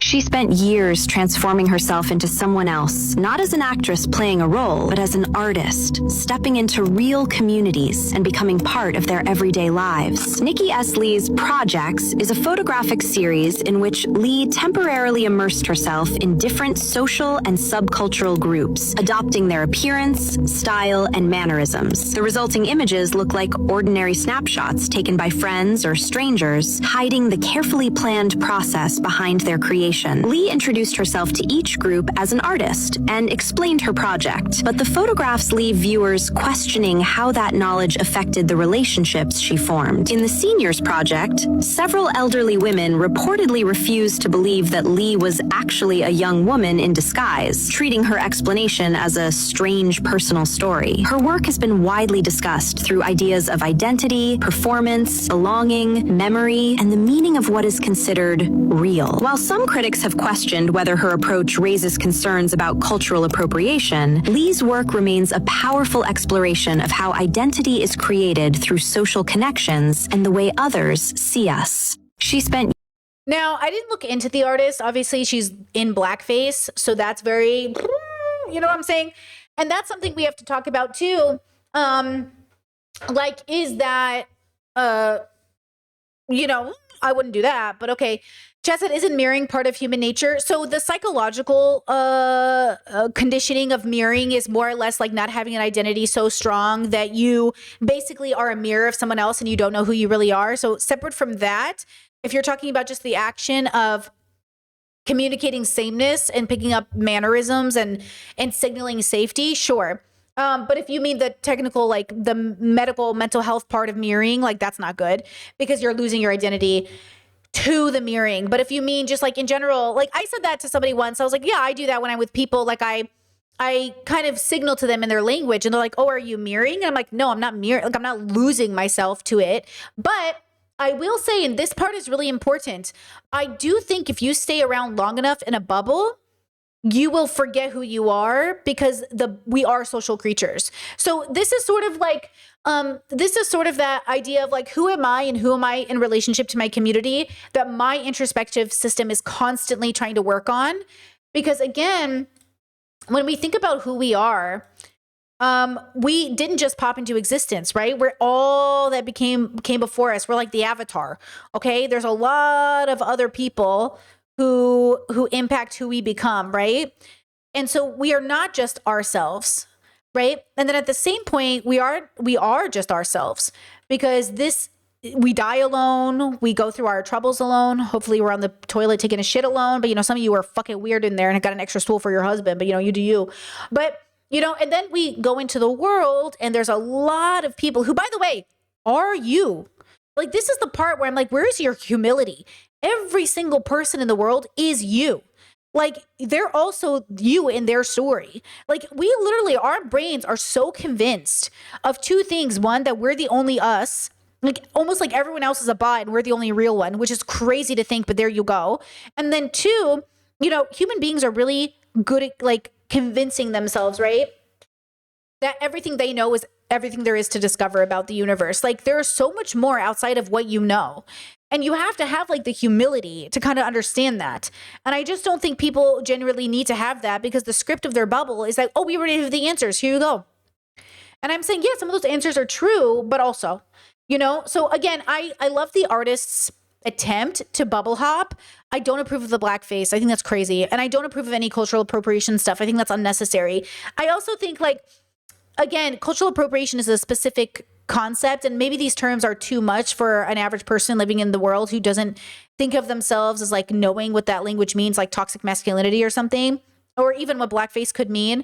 But I also think like you should watch yourself and how you engage with the world, and you should consider other people's feelings. Like, ironic that she's going into different bubbles to understand people, but then does blackface. Like, but maybe the black people in that bubble thought it was interesting, maybe. But also, what's that about? And this is why, again, being a minority isn't enough. She's Asian. You have to like really understand your positioning in the world. But I do think the concept is cool as an idea. And I do recommend you do it generally, not costuming yourself, but talking to other people, hopping into different bubbles, and having discourse with people, having those conversations, because I think it's so important. Now, again, the theme of today's stream is one, you can't be negative and expect the world to change. I don't want to hear it. I don't want to hear your negativity. That's why I don't like complaining. You can vent about your frustrations, but you cannot complain to me and do nothing about it. It's so fucking a waste of my time. One time on earth, and don't talk at me, okay? Do something about it, or vent to me, cry about it, and then let's go do something about it. But like, do not complain, just complain and do nothing about it. I dislike that more than anything I dislike, okay? We're living in a world right now where we are, and always have been, really, there's something really unique about what's happening now. I don't believe that narrative. But like, okay, children in schools, your sons, okay, this goes back again to this idea of people saying like liberal women are unsafe for queer people. Yes, generally homophobic liberal women are unsafe for queer people. But because of patriarchy, we are trained very differently in how we exist with other people because of that. I don't know why we're acting like the system of patriarchy isn't conditioning people with different options. If you've got a young girl who's been conditioned under patriarchy, right, who's been raped as a young child, impregnated and married off to somebody who's older, who's from a young age been sexualized by teachers, who's been touched and molested and told that that's what they're supposed to do, right, who's sent nudes to a boyfriend just to have him send it to other people, or Grok's made AI of her, okay, that's a very specific, different experience than a boy who grows up from a young age thinking he's entitled to those photos, entitled to using Grok that way, entitled to, XYZ. Like, that's a very different experience. So those two types of men will grow up different. The fact that Hasan Piker, in one of his interviews, okay, the interviewer admitted that the first moment he opened up that Snapchat, it was people doing sexual acts. You don't know the age of those people. You don't know those circumstances. And the fact that he could laugh it off and think it was funny is exactly the patriarchy I'm talking about. What are we talking about? That is so different than being in a position where if you even talk to this man as a woman, you are assumed to have slept with him, right? Lean Beef Patty just talked about this, where Lean Beef Patty was like, I think one of the most frustrating things about my job is everyone thinks I'm sleeping with everybody, but like, I just don't know why I can't have friends that are guys. I got accused of the same thing. People accused me of sleeping with the people in my space. I was like, we are not sleeping together. We have never been sexual. And then people just assume that's what's happening, but that's the patriarchy of it all. That is the assumption that these women are sleeping with everybody. So the women get the reputation of being sluts, while the men get the reputation of being conquerors. Okay? Again, it's a very different circumstance that gets pushed. So look at this. This is a trigger warning. This is a rape list, part of misogyny faced at school, secondary age pupils. Boys I think some boys when they don't have anything else to say, they kind of resort to like sexualizing or objectifying comments, and it's just not fair. Words said in the classroom, in the street, online. Many too explicit to show on screen. There was a rape list that was made, just boys ordering girls who like want to rape the most and then the least want to rape. How it makes you just feel like worthless. These comments might begin in the schoolyard or on social media, but domestic abuse charities warn when they become normalised, the attitudes can leak into early relationships. Sadly, we're getting young women who are now recognising that they have been abused in their first intimate relationship, sometimes when they're 13, 14 years old. We're almost having 13-year-old girls being raped by 13-year-old boys. If nobody calls that out and tells them it's not right, they think this is how they should behave. And challenging that thinking early matters, especially in the northeast of England, where domestic violence rates are well above the national average. 9 out of 10 boys would never take this further than language, which is bad enough, but it's that one possibly out of 10 that might. For these school pupils turned campaigners, the hope is their film will encourage discussion and behaviour change. For girls-wise, don't stay quiet about it. Like, just don't be afraid to speak up.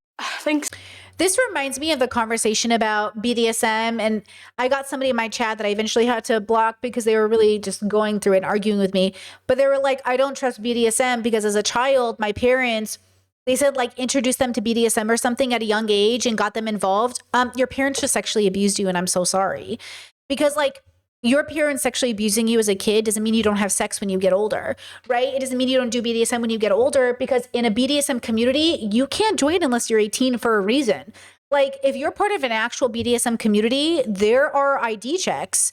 And that's the dilemma. Just because people are calling it BDSM at home, and it might be, doesn't mean that it's not BDSM in the club as a community.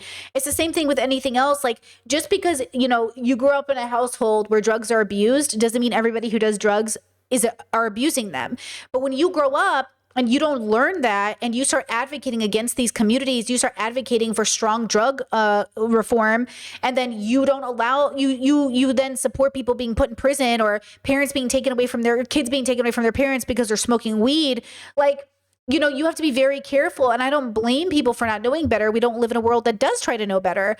But I think that's the problem, is like a lot of us, of course, we're impacted by the bubbles we're in. And some of that can be very, very educational. And some of that can be very, very confusing and can muddle the waters. You have to unlearn while you're learning. So unlearning and learning at the same time, very hard.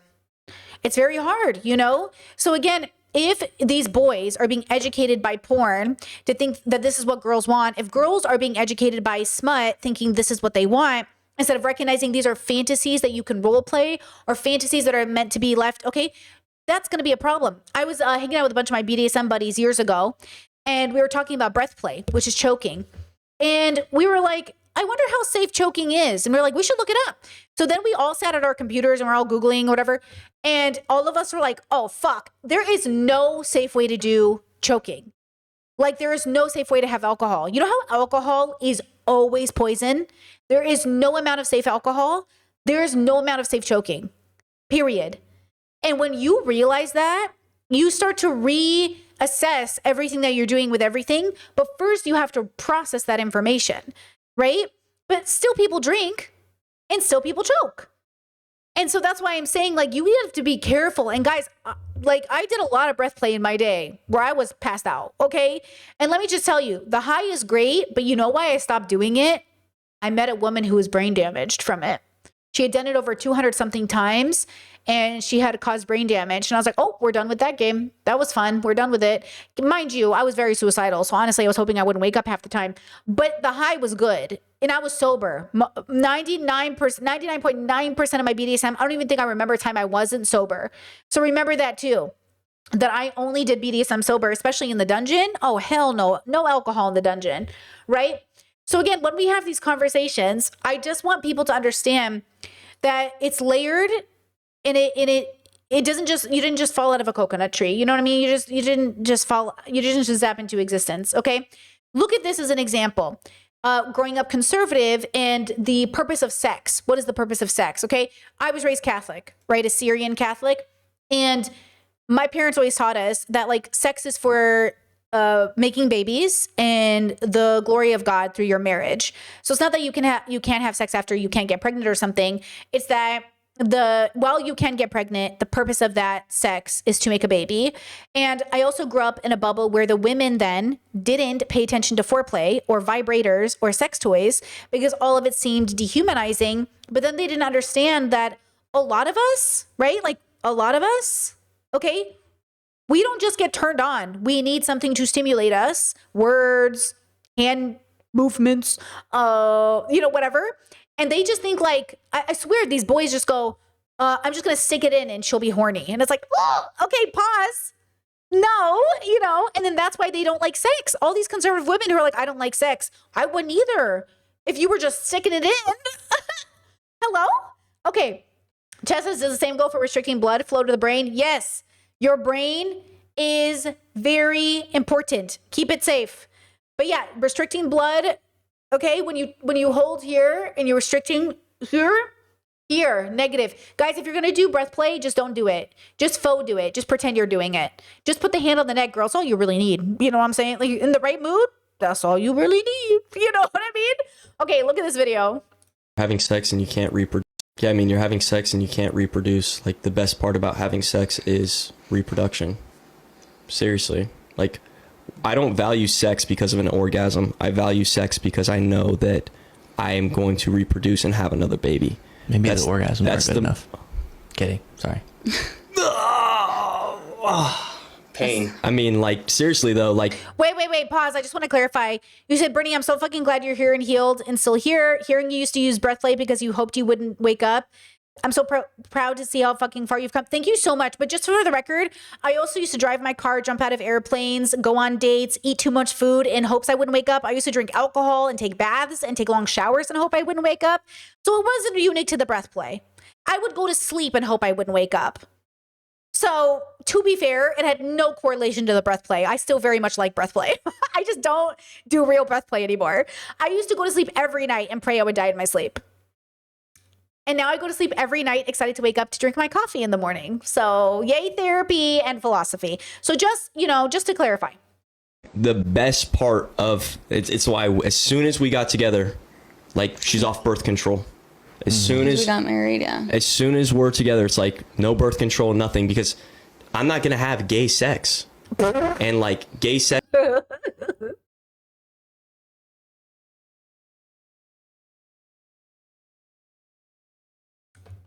Listen, okay. Look, I think the best part of sex for me is not the orgasm. And it's not making babies. I think it's just connection. Like, I think the best part of sex for me is intimacy. I think that's probably my favorite part of it. I don't really think about how sex is happening anymore, or fulfilling a quota, or what position, or was it sexy enough, or could this be a good story later? I just think about the connection. I just think about the intimacy. I just think about, like, I'm never going to talk about my sex life like this on a podcast anymore. Like, no, like, unless we're talking about the intimacy of it, but like, my sex life is for my marriage. It's for my relationships. It's for my connection with people. And I mean, it's always somewhat been that way, but I think back in the day, it used to be more for fun. Like, oh, let's have fun together. I don't think, I think fun plays into the sex that I'm having now, but it's not the same thing. Just because of the way that things have worked out. To be fair, I'm deeply in love now. So It feels much more vulnerable than it is fun, but fun too. But fun to me is casual. Like, oh my God, you want to like scissor? Fun. Like, oh my God, you want to make out? Fun. Like, you know what I mean? It's like different. It's like a different fun with your friends, you know? But I never had sex where I was going to get pregnant. So I don't know what that's like. And I've never had sex. I've never tried to get pregnant. Isn't that, oh my God, whoa. I've never tried to get pregnant. I have no idea what that's like. I've never in my life attempted to get pregnant. I'm never going to have that experience. Whoa, I just had a bubble pop. I'm never going to have that experience. That must be very interesting to try to get pregnant. I've only ever tried to not get pregnant. I will never try to get pregnant. That is so, unless it's a role play. I have done get me pregnant role play with an IUD in. Anyways, listen. Okay, you kind of trap him. You like grab his whole body against you and you don't let him get away. You know, it's like, oh, you know. Anyways, you pretend like, oh my God, I can't come inside you. Like, you're going to get pregnant. And it's like, oh no. Anyways, I had an IUD. I couldn't get pregnant. This is more than just like another man and a man. It's just like the idea of looking at sex as such a materialistic thing and just like, oh, well, like we just have an orgasm and that's fun or whatever. No, like, dude, sex is about having children. It's about having babies. Well, like you pump yourself full of birth control and then you have sex with your wife and like there's no purpose there except just pleasure. That's the only purpose. Should people who are born like infertile have sex? It depends. Listen, I am pro like people committing to celibacy for the rest of their life. I am pro like he does not know what infertile means. Oh my God, his brain just short circuited. He does not know what infertile means. Like that. And if that was something that they couldn't have babies. Okay, maybe he does know what it is. Believe that they should have that choice there. Well, they have the choice. Like IVF or something? Yeah. But I'm saying, is that what you believe is correct? Infertile people, no sex for you. I think that it's crazy. Infertile people don't think. I don't see anybody really saying that, hey, I'm infertile, so I'm going to be celibate for the rest of my life. I'm not going to touch sex. I'm not going to have sex. You think these crazy people don't say that? Yeah. Wow. I think that would be very honorable. No gay sex with women, guys. Very true.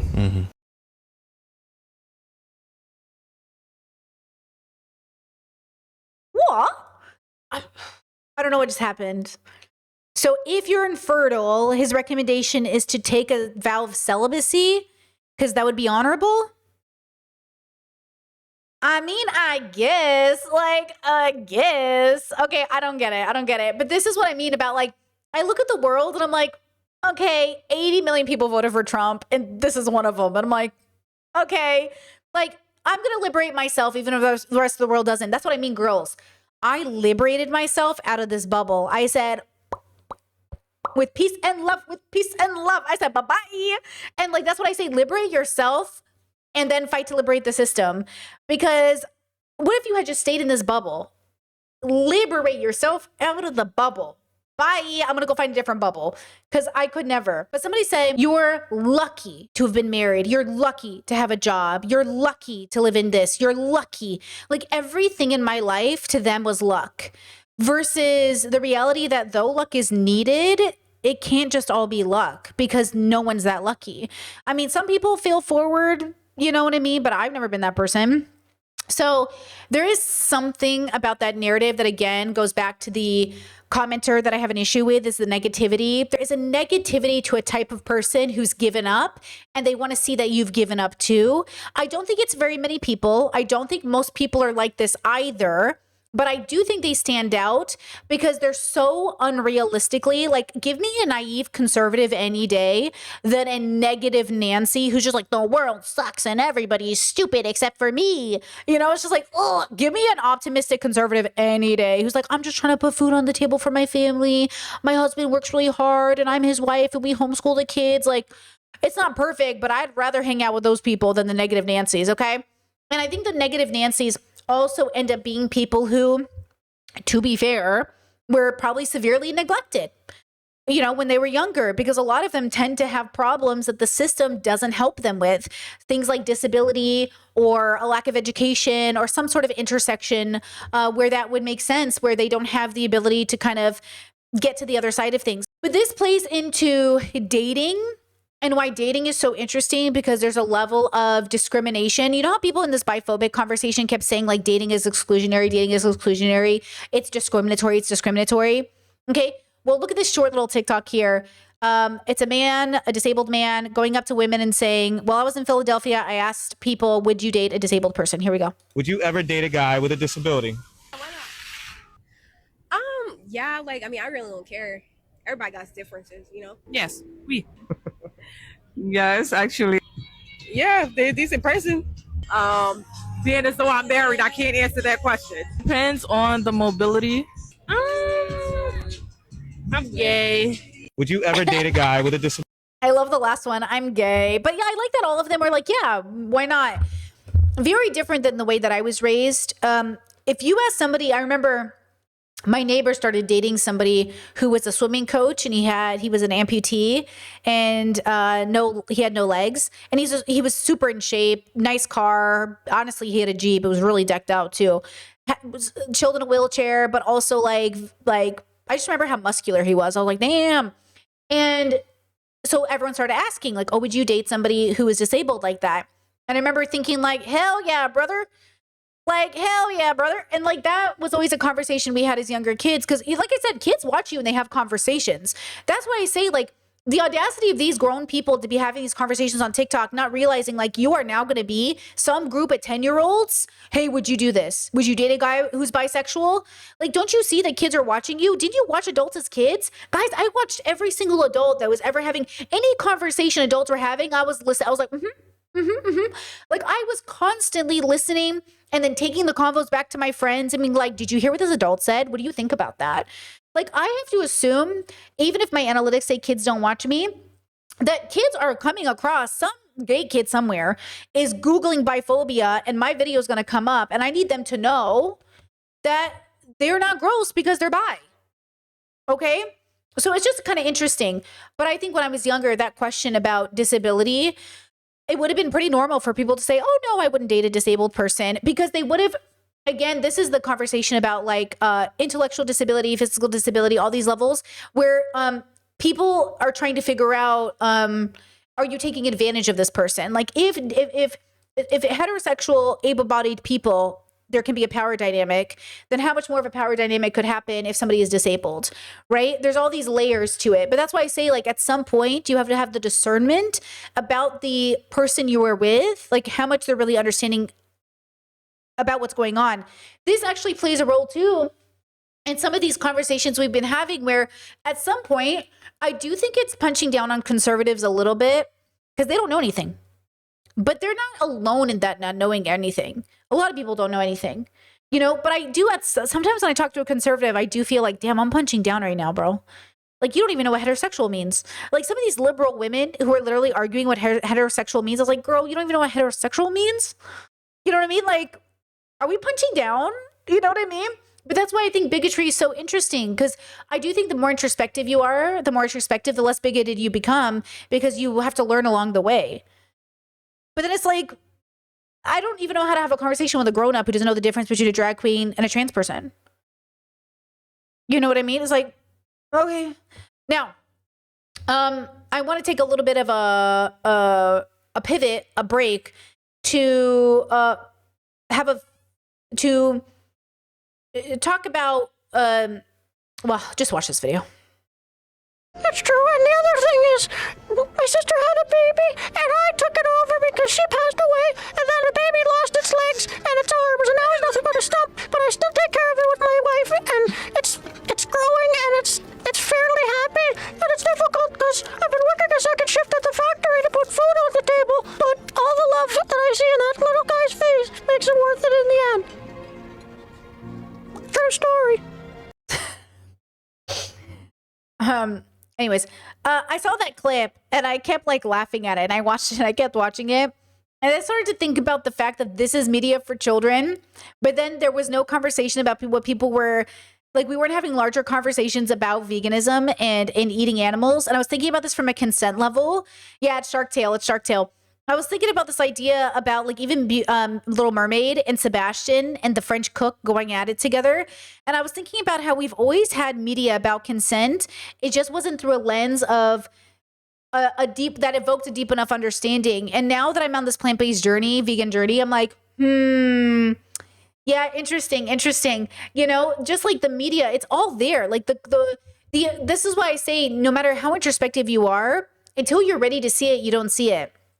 That's kind of the humility that I think is required in all of us to recognize, like, it could be right in front of our face and we're not going to see it. So when you say, like, I cannot believe people are doing this, what you're really saying is, I'm so frustrated that people are so limited in their capacity that they can't engage in free will and can't actually dissect in real time the harm that they are committing. And so they will commit harm that we all have to do or have to deal with and clean up. And not only that, but I am one of those people. Not only that, but I am one of those people. You know, and like that is such a painful experience, you know, that is such a painful experience. And this is why I say, like, I don't believe in free will. I think we're all very limited because of the circumstances of our existence. And that includes bigoted people. Like, I just don't think bigoted people are making exactly the choices we think they're making, but within the threshold of the options they have, they're not taking them either. So as an example, when Cat Black said, like, these women, if they're not going to be willing to hear you because they can't, it's because they have to make the choice to hear you first. So if you have a conservative person, let's say you have a MAGA person specifically, okay? And the MAGA person has this many options, okay? 5 specific options for a path, okay? One is more MAGA. Actually, we'll just do an M. MAGA, no.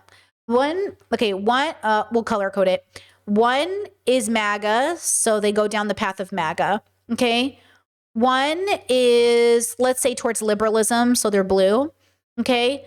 1 is purple, so they're like deconstructing bigotry, maybe like deconstructing their LGBT knowledge, okay? 1 is like environment stuff, so maybe they're going to tackle climate change and have a different relationship with that. And then maybe 1 is like another version of conservative, but not MAGA. Maybe 1 that's like, I don't know, a little bit, I don't know, libertarian or some shit. I don't know. Okay, it's like red and yellow. Who knows? The point is that they only have this many options at a time. So they can either deconstruct their homophobia or deconstruct their understandings of climate change. They can't do both at the same time. Okay, or they can go more liberal, but neither deconstruct climate change nor homophobia. Maybe they go more liberal because they're frustrated with healthcare stuff, okay? Maybe it's about healthcare or something, okay? Maybe they just stay with MAGA because it's what they already know. You know, that'd be easier. Or maybe they become a little bit less MAGA and they chill with like the little less MAGA people, whoever that is, okay? But they're still a Republican. Maybe they're no longer a Republican, but they're still a conservative, something like this, okay? This is their only option. Not to mention all of the other options that we all need to go through at some point in our life. They don't even see these ones yet. They just see these ones. I think that's all of us at every point in our life. Like, when people are like, oh, Brittany, can you care about this thing I care about? I go, ooh, I would love to, but I can't right now because I'm focused on this stuff right now. And then people go like, I don't understand why you can't care about it all at the same time. I emotionally care and I'm with you on this, but I can't actually give my time to this thing because my attention's on this right now. Right? And so that's a part of the dilemma, I suppose, right? This is interesting. What do you guys think about the social interaction? Okay, again, this isn't, I know it sounds like we're not doing, this doesn't matter, but listen, it matters, okay? What do you guys think about this? This is, for context, this is Yona, who's a very young, very famous streamer, and Pokimane, who's an adult and a ruthless capitalist and also a very famous streamer.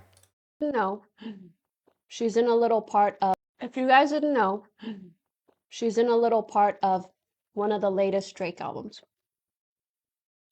And I'm like, how does it count as a feature? At what point is it a feature or not? I don't know anything about the music industry in that regard. Are you thinking of... Sorry, you give me 2 seconds. That was really good. Oh, okay. I was like, is something the matter? Just Just focus on my food. Okay. And my figure. Oh. Kind of like squish it in. Something like. Huh? Okay, yeah. I'll be player one while you eat. So. Woo! Sorry. If you guys didn't know. Okay. What do you think about that? Anything stand out to you? Do you notice anything? First, I don't know why she's associating with Drake. Okay.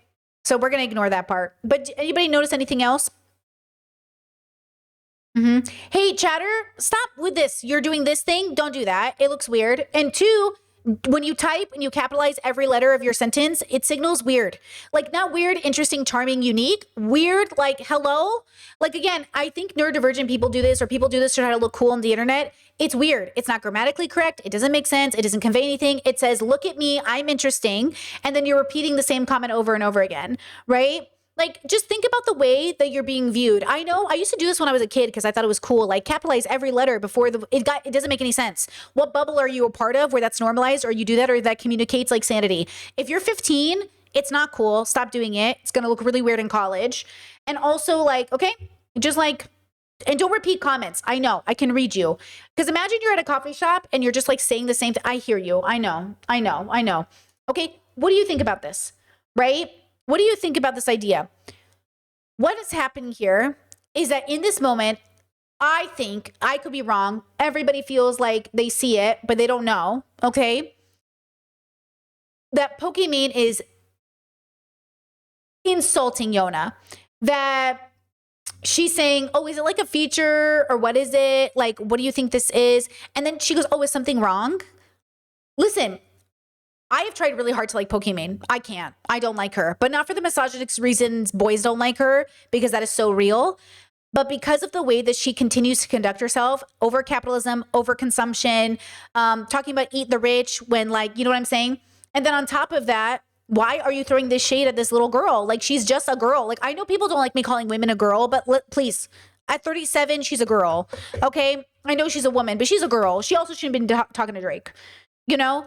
But like, why, what is that? And then to follow it up with, oh my God, are you okay? Is something wrong? Why'd you say that? Like, why'd you say that? Okay. And that's what I'm saying about people in situations where, I think she thinks Yona's dumb or something. You know what I mean? Like where she's not, you know, and that frustrates me to no end because it was so unnecessary. Like, why do you need to do this? Why is this the situation? Like, look, this is work, right? Like, this is work. They're mukbanging or whatever they're doing together, and they're going to write this off. But, like, I think in that moment, this is why I say, like, just because streamers are working together does not mean they're friends. Okay? It just doesn't mean they're friends. And that's why I think this is so important to pay attention to. Because, like, this is why I think communication is so difficult. It's not just the passive aggressiveness of it, it's the whole context of the whole situation that I think is interesting. Now, look at this video. What about people who just think it is plain wrong that, you know, God made men men and women women and there shouldn't be any gender fluidity or... Well, God's not real and I am, so do that with that. What about people... Now, okay, look at this. So first we have this bubble. And again, this is all connecting to, do I still have it up? This is all connecting still to the miscommunication part of these original comments that I showed you guys, right? Of like people saying stuff and me going, ooh, it can also be rooted in self-hatred, fear, and abandonment, as well as, okay? And then people getting confused about the add-on of as well, like communication and language. And then the negative, like, the negativity of like, the world is this way and this is just how it is. And then people just do this. Okay, look, so we're living in like all of us are existing on planet Earth. And then there's the reality that everyone's having a different relationship with their perception of that reality, okay? So here we have like two successful streamers, women of color, facing the backlash of being in a space that is highly misogynistic, and they're dealing with so much doubt about their success, even though they have millions of followers. So, okay, just to put into context, I am more successful and stable in my job than these women are in a very weird way, because I don't have to deal with the amount of pressure from never being good enough, even though you have millions of followers and millions of dollars. I never have to deal with that insecurity. I never even have to think about it. I wake up and go to work every day and I'm like, I'm great. I'm vibing. I'm like living my best life, right? I don't have to deal with this pressure because they are dealing with something that is not just about them being women in the space. They're dealing with sponsorships choosing them. Okay, I heard Emily, the Emily Asian girl, she just got a show on, I think like Hulu or something, or one of those ones. And then Lily Pichu just got picked for the new Overwatch character. Like, these women are battling for like mainstream approval. I am way too underground as a person to ever care about that shit. I mean, it's a cool idea, but like, I don't have time to play those games. They were playing a game so fucking crazy. Like, it's such an intense, specific thing. It's very important you pay attention to that, right? But here's the thing. It's a part of the industry, right? It is the industry, okay? It is exactly what they should be doing. It's exactly how it works. So wait, chat says, I hate her fake persona, Extra Emily. I think if you hate Extra Emily's persona, it's a misogyny because she's just doing what she's supposed to be doing. The boys are doing it too. You just don't know it. Girls are only given a specific niche of characters they're allowed to play.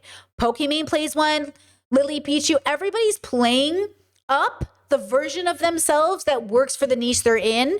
And some of it could be authentic. Some of it could be a lot of things. This is where me as an autistic person and as a person that I am, I've always struggled with to an extent because I'm like, oh, I can't pick which one to play all the time. And they're like, you have to pick one. Which version of you do you want to be all the time? I'm like, I can't decide. And that's why I decided never to pursue these things. But if you can do it, it doesn't mean that it's not hard. It doesn't mean that it's not difficult. It doesn't mean these boys aren't doing it too. Andrew Tate is literally the epitome of playing a character. Andrew Tate is the king of playing a character. Do you know what I mean? Trump is the king of playing a character. What do you think Trump is doing? He's playing his character. It's the same thing because that is what people are doing. So if you find it annoying, you should find the industry annoying, not the individuals doing it. I'm not mad that these individuals are engaging in this bubble other than I think it's unethical. I'm more upset with the viewers for thinking that it like, it like they don't understand marketing, I guess. Right? Chestnut, I don't know if I agree with it being misogyny. I just like the way she treats staff and people in public as her persona.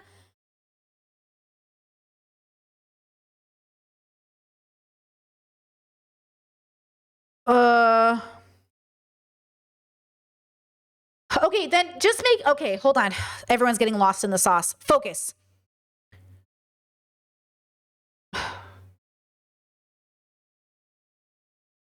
I don't know if it's misogyny, but I will tell you this right now.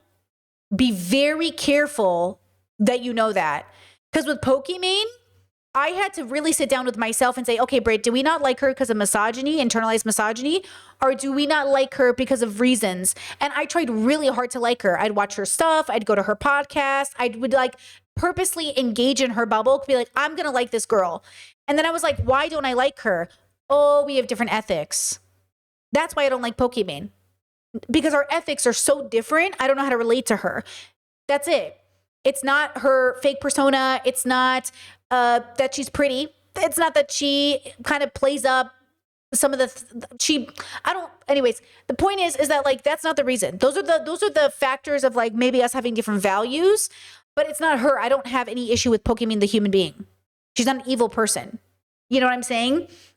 And so again, like when we have these conversations, you have to think about like, so if I as a woman am asking myself the question, I want us to all ask about a person that I naturally could relate to.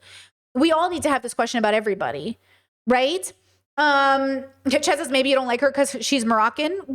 What do I care if she's Moroccan? If anything, the fact that, you know, she speaks Arabic and stuff like this, we have more in common. You know what I mean? Right? So again, I think when we have these conversations, like we need to always ask ourselves, where is this coming from? And why don't we like her? And then why did you voice it? Like, why did you voice the comment? Because you're the one who gave me the indication. If you said, I hate her fake persona, right? We're going to block this person. They're being free speech. Don't say free speech in my chat, bro. Freedom of speech. Oh God, blocked. Ugh. Conservative dog whistle. That's what I'm saying. Conservative dog whistle, right? When you say freedom of speech, dog whistle, blocked. When you say, I hate this person who's already hated by men on the internet, you have to make sure. That's why I'm very cautious about how I talk about Pokimane. I never want to contribute to the further misogyny she has to deal with. Do you know what I'm saying? So when I hear you say, I hate Emily, right away I have to be cautious because people hate Emily. For just being a woman in the space doing the same thing the men are. But people think naturally women are more snake-like.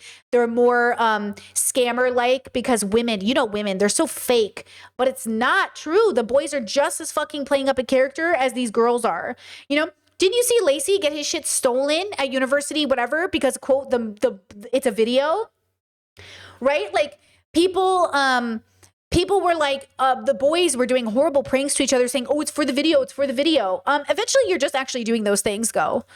You're actually just doing those things. So, okay. So then we go to this clip where it's like, God's not real, but I am. Here's the thing. Something is truly happening. Like if we could be a fly on the wall, like something is truly happening. And then the question is, what is actually happening? Right?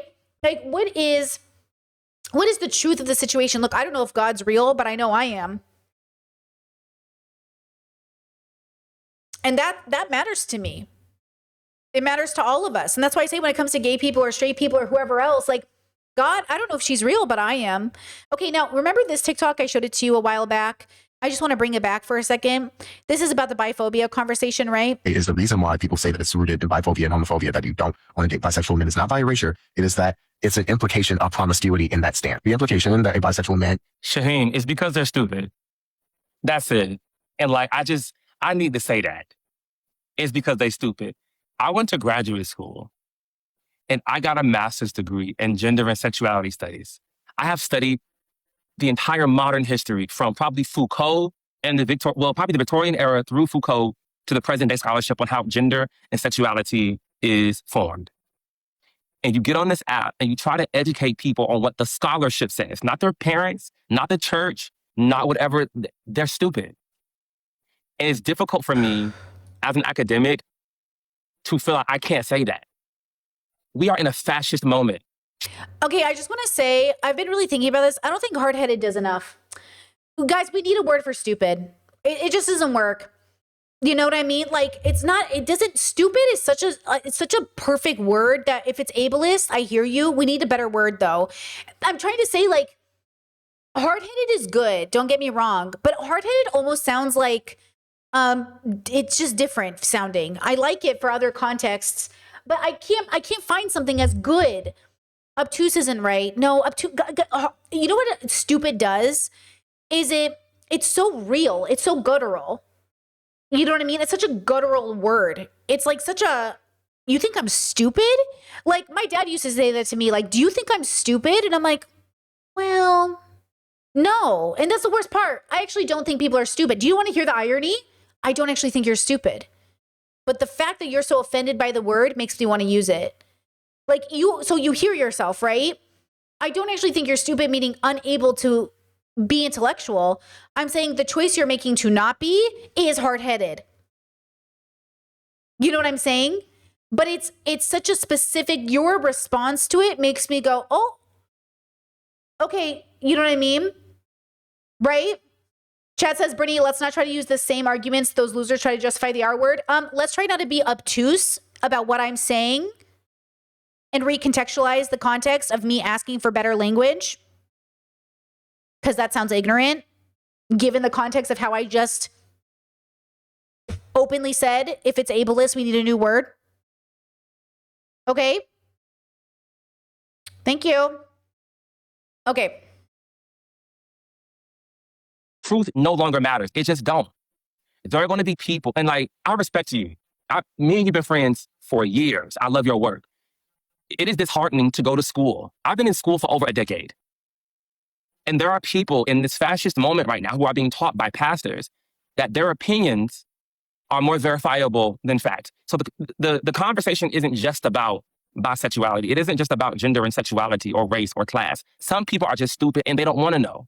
And I think we have to get better about ignoring those people. There are so many people who want to learn, who desire to be educated, who yearn for knowledge. And academics, we largely spend so much of our earnest good faith time arguing with people who are committed to stupidity.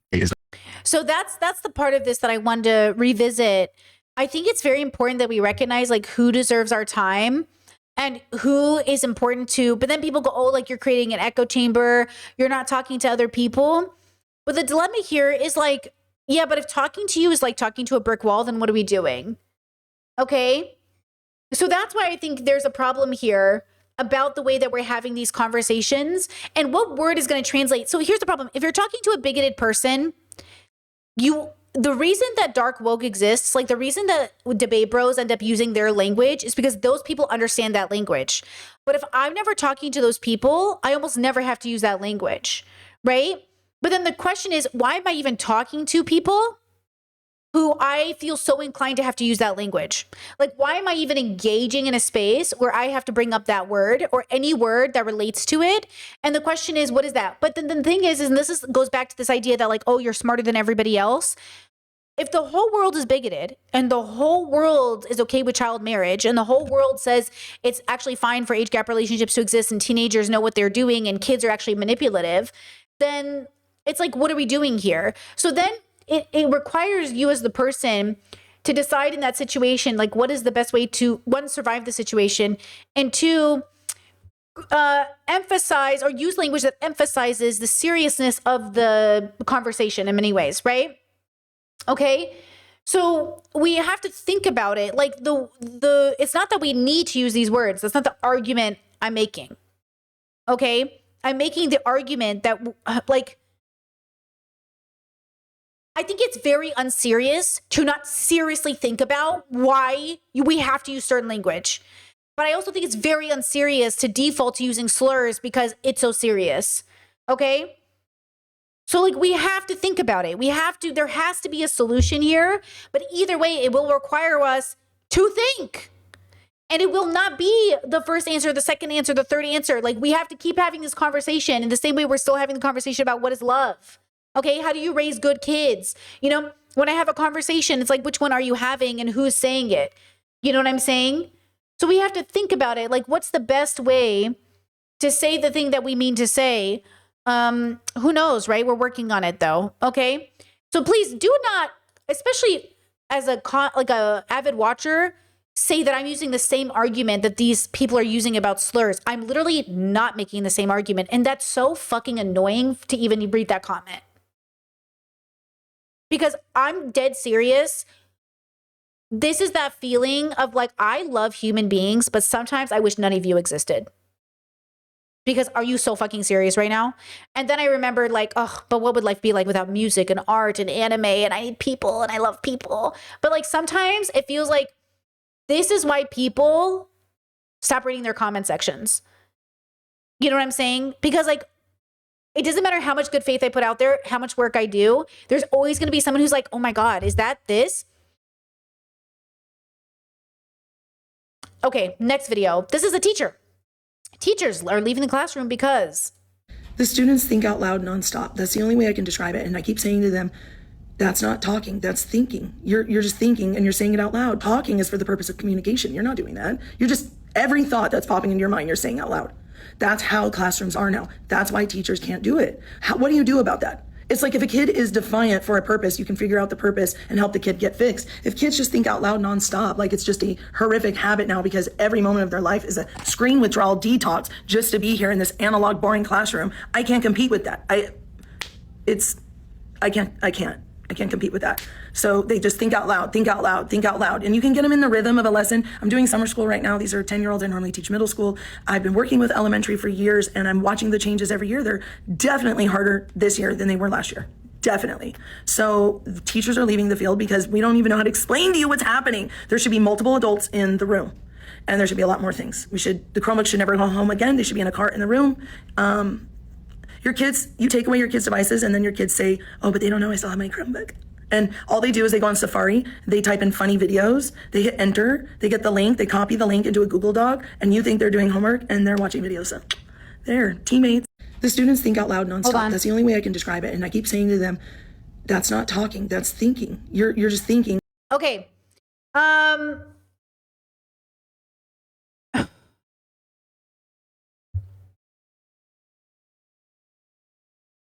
So, okay.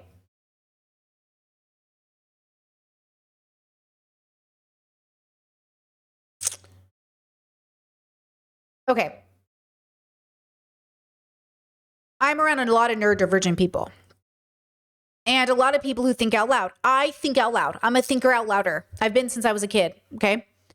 When someone is talking to me and I start to realize they're thinking and not talking, I go, hey, are you thinking out loud right now? And they go, oh yeah, I am. I go, okay, how much do you want me to pay attention to this? Because I don't care if you think out loud, but do I have to listen? Are you talking to me or are you thinking out loud?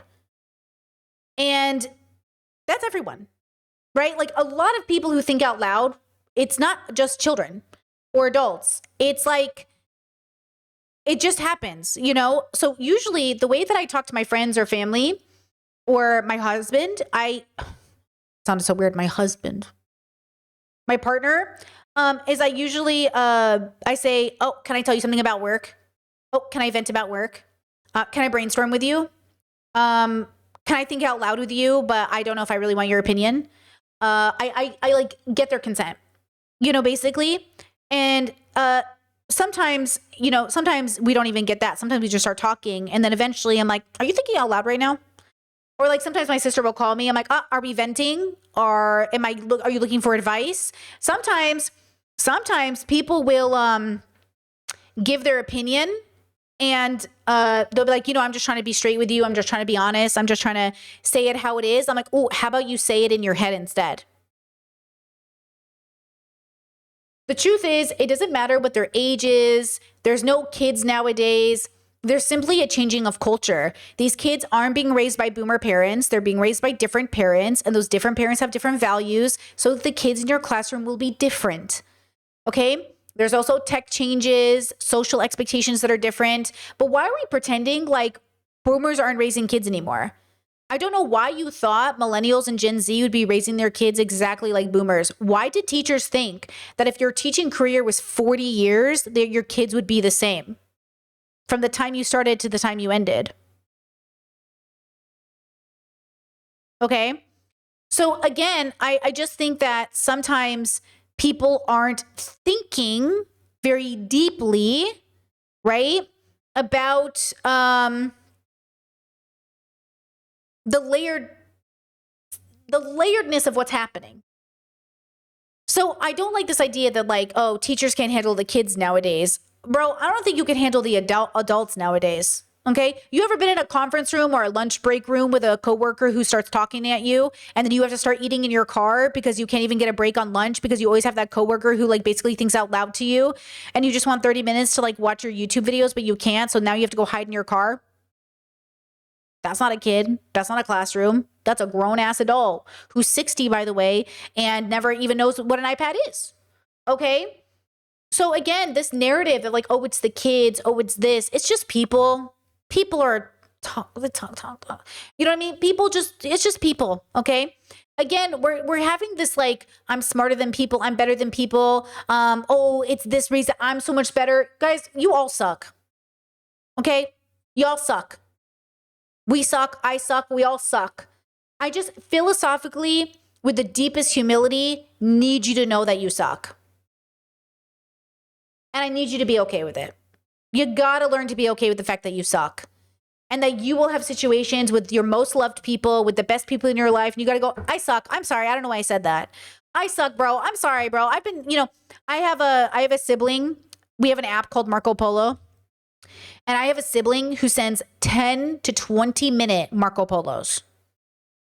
So some of us got the promotion, like the addition to times 4 it. Anyways, we unsubscribed eventually and just told that sibling, hey, we love you. We're not going to watch that. And they're like, oh, okay, cool. I'm just thinking out loud. I have a sibling who sends you 20-minute, imagine getting a 20-minute voice note. Okay. I love you. I'm not listening to that. I actually have a rule on my Discord. I'm not going to listen to that. I don't listen to voice notes. And sometimes my Discord will post a 15-minute voice note. I'm not going to listen to that. With peace and love, please be serious. Like, I love that. I love that some people are going to watch that or listen to that. But with peace and love, girl, I have one limited time on earth. I'm not listening to that. Okay? Again, type it out so I can read it on the toilet. You know what I'm saying? I don't want to listen to your voice note.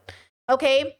So when we have these questions or conversations, it's just like sometimes people just, they don't realize, right? They just don't realize. And why would they? They're not thinking. We're humans. We're animals on a planet. Okay, one of the people who suck the most on the whole planet, Jesse Waters. I want these guys on it, but you know what's going to happen? The guys that don't need it are going to take it. To triple boost. Right. And then they're going to get out there, and women on base, you guys better be careful. Yeah. Port calls, women in Asia, you better be careful because these guys are going to be wild animals and you better watch out. Okay. Low tape. You should have held his hand. Yeah, but I don't know if I would have. Oh, Dana. This commentary is about servicemen on testosterone. Look, Jesse Waters for years has been saying some of the most disgusting and vile shit for literally years, guys. And he has a show. He has prominence. He's still on TV. You know what I mean? And I'm saying, like, we're living in a world where this is just normalized, expected, tolerated, celebrated. We have so much work to do. And that's why, good news, I'll never be out of a job. Bad news, I'll never be out of a job. You know, but that's why I say be careful about the job you plan to do for the rest of your life. Because, yeah, you can always change it, of course. But it's, you know, when people say, oh, therapists don't want you to get better because they'll never be out of a job. Habibi, there's 8 billion people on the planet. Therapists will never be out of a job. You're always having new babies. This narrative of like, oh, the medical care system wants to make you sick because they'll never have, guys, we're always going to be sick. Do you know what I'm saying? What a ridiculous idea, okay?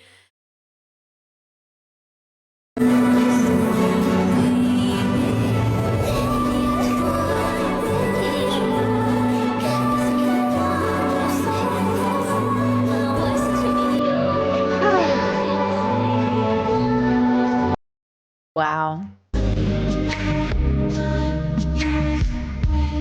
Great stuff.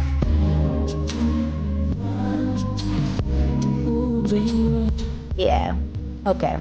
This is what we need.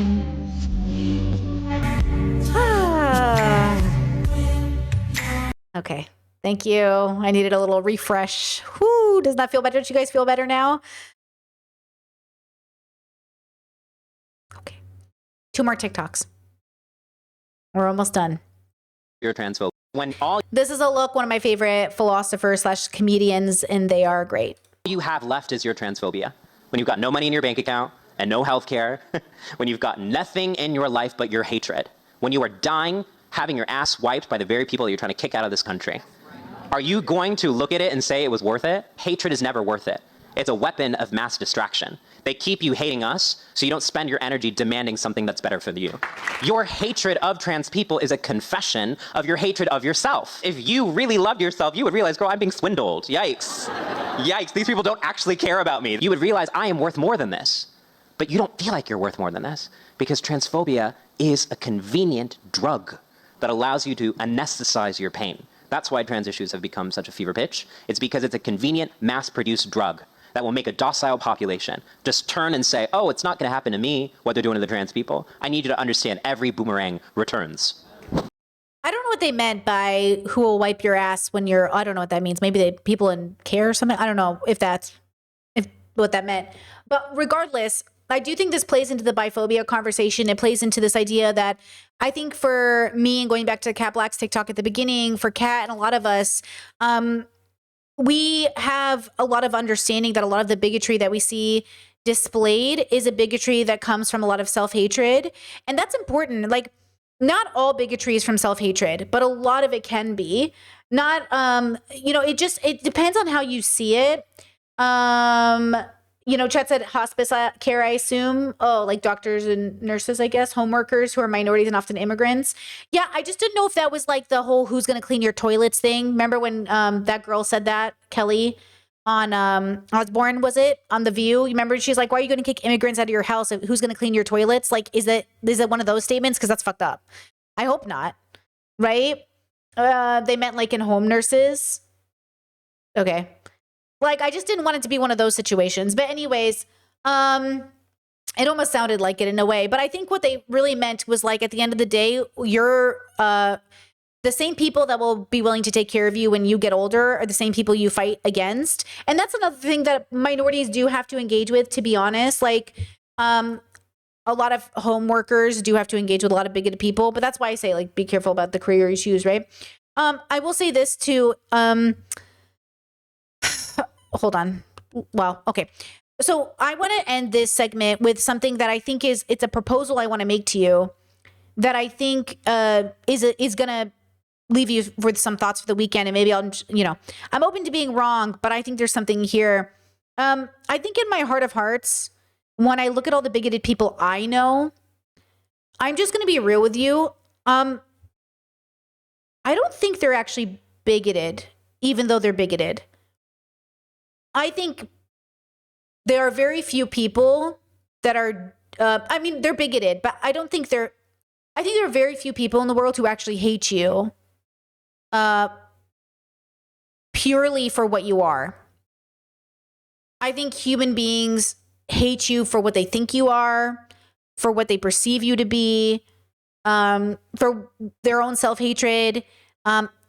And I think it plays into this idea that you're never really you, like you don't exist.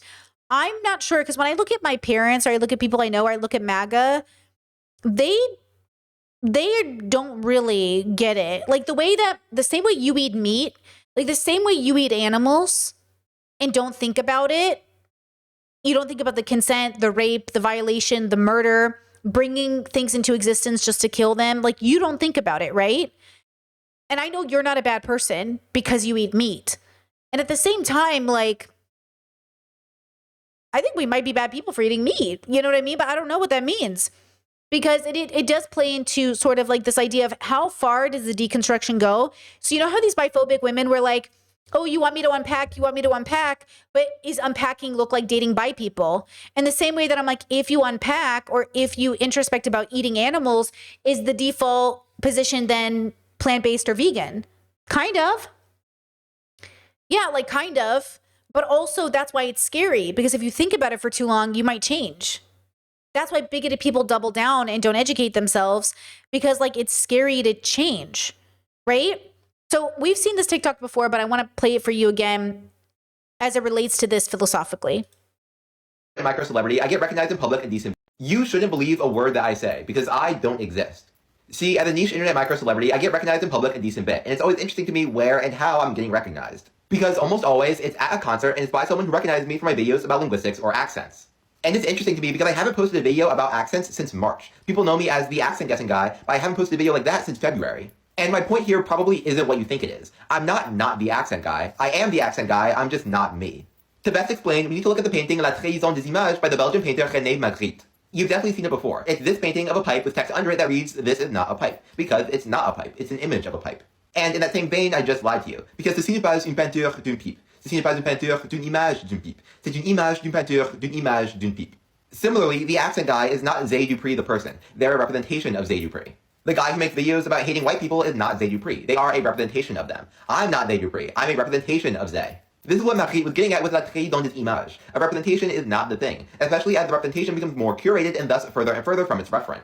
And so when you're watching these videos, you aren't watching the same person you see in the crowd at a Jane Remover show. You're watching a representation of them. And that representation that I am in this moment is different from the one that you're watching. And given that context, I think it's important to understand not only how creators create their own representations, but also how your internal biases reshape them and create new representations. For example, about a week ago, I posted a brain rot edit of a normal Zay Dupree video. It looked like this.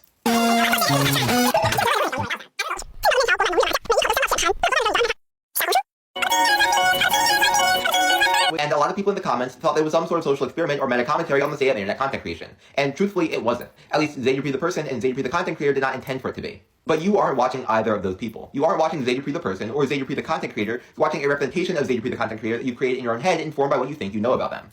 But you have to remember that you can't trust them because they don't exist. They're a representation of a creator that is equally non-existent. So earlier when I said, like Andrew Tate's playing a character and people were like, but is he a character? Yeah. Because we don't know who the real Andrew Tate is. I don't even know who the real Trump is. Like, you don't know. We don't know Trump. You know what I'm saying? No, I don't even know if Trump knows Trump.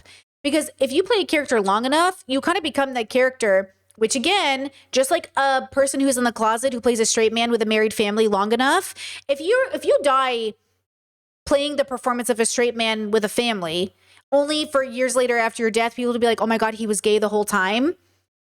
You are still the straight man with a family, at least in terms of the character you were playing. You don't know. We don't know. Right? And I think that's the hardest part is like, you don't even know if I'm real. Like, you do not know what I am doing after this stream. You do not know if I turn off this stream, put on a MAGA hat, and walk down the street with a tiki torch, right? I could. You just don't know. Okay?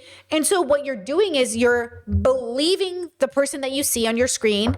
You're also hearing me in ways. What was that? You remember that comment I got the other day that was like, oh, Brittany, you said you used to be a reader. What made you stop being a reader? And I was like, I never stopped being a reader.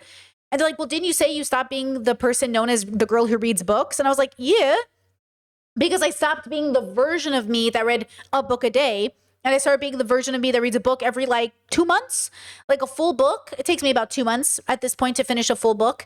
And so like, that's a really long time. I used to be able to read them a lot frequently, right? I try to read 2 books at the same time. So at least I'm like getting a couple books done, but like, no, I'm not reading that much. You know what I mean? I'm not reading enough. You know, so again, when we have these conversations, it's like the version of you is the one they see. You know, it's like when I go home to visit my parents, it's like they don't even know what version of me I am. What about you guys who are getting updated on a lot of my gender journey stuff? And then I have to go tell the people that are closest to me after I tell the internet? Because the truth is like I am every day going over philosophy stuff with you. So the reality is like you will learn stuff about me before people in my life will, but you do not know me better than the people in my life. Right? So that's the problem with all of these conversations. Or like, it's like, you know, you find out somebody's like in a BDSM dungeon and you thought they were like a sweet vanilla person, or somebody with a bunch of tattoos on them, but they cover it up every day so you didn't realize until they took off their sweater, you know?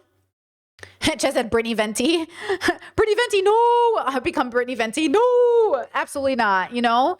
And by the way, you want to talk about perception and Brittany Venti? I am so sick of people thinking I'm Lily Tino or Brittany Venti, so they're not clicking on my videos, that I asked my hairstylist, I was like, we need a new haircut. We need a new hairdo. We need to figure out how to color this hair. Because you want to talk about imagery, you want to talk about the version of me that doesn't exist. People literally tell me all the time, I never clicked on your videos because I thought you were Brittany Venti or Lily Tino. And I was like, I cannot believe I'm associated with the 2 worst women on the internet. How did I end up looking this way? It's because people are face blind. They don't know what people look like. It doesn't help that my name is Brittany. But the fact is, as a brand, you do not, as a leftist, I do not want to be associated with those people. That's why I say, like, fashion is political. That's why when you look at Hassan and you go, fuck boy, Hassan looking like a fuck boy, I would change my image right away if I look like a fuck boy. That's what I'm saying. Like, I am more than happy to understand that, like, I'm being associated with the wrong people. You know what I'm saying? And so I gotta change the way I'm doing things, because whether I like it or not, your psychology will stop. Like, people will not see my content because they will think I'm one of those bad, horrible people, you know? So I'm like, we got to figure this out, girl. We got to figure this out. I don't know what we're going to do.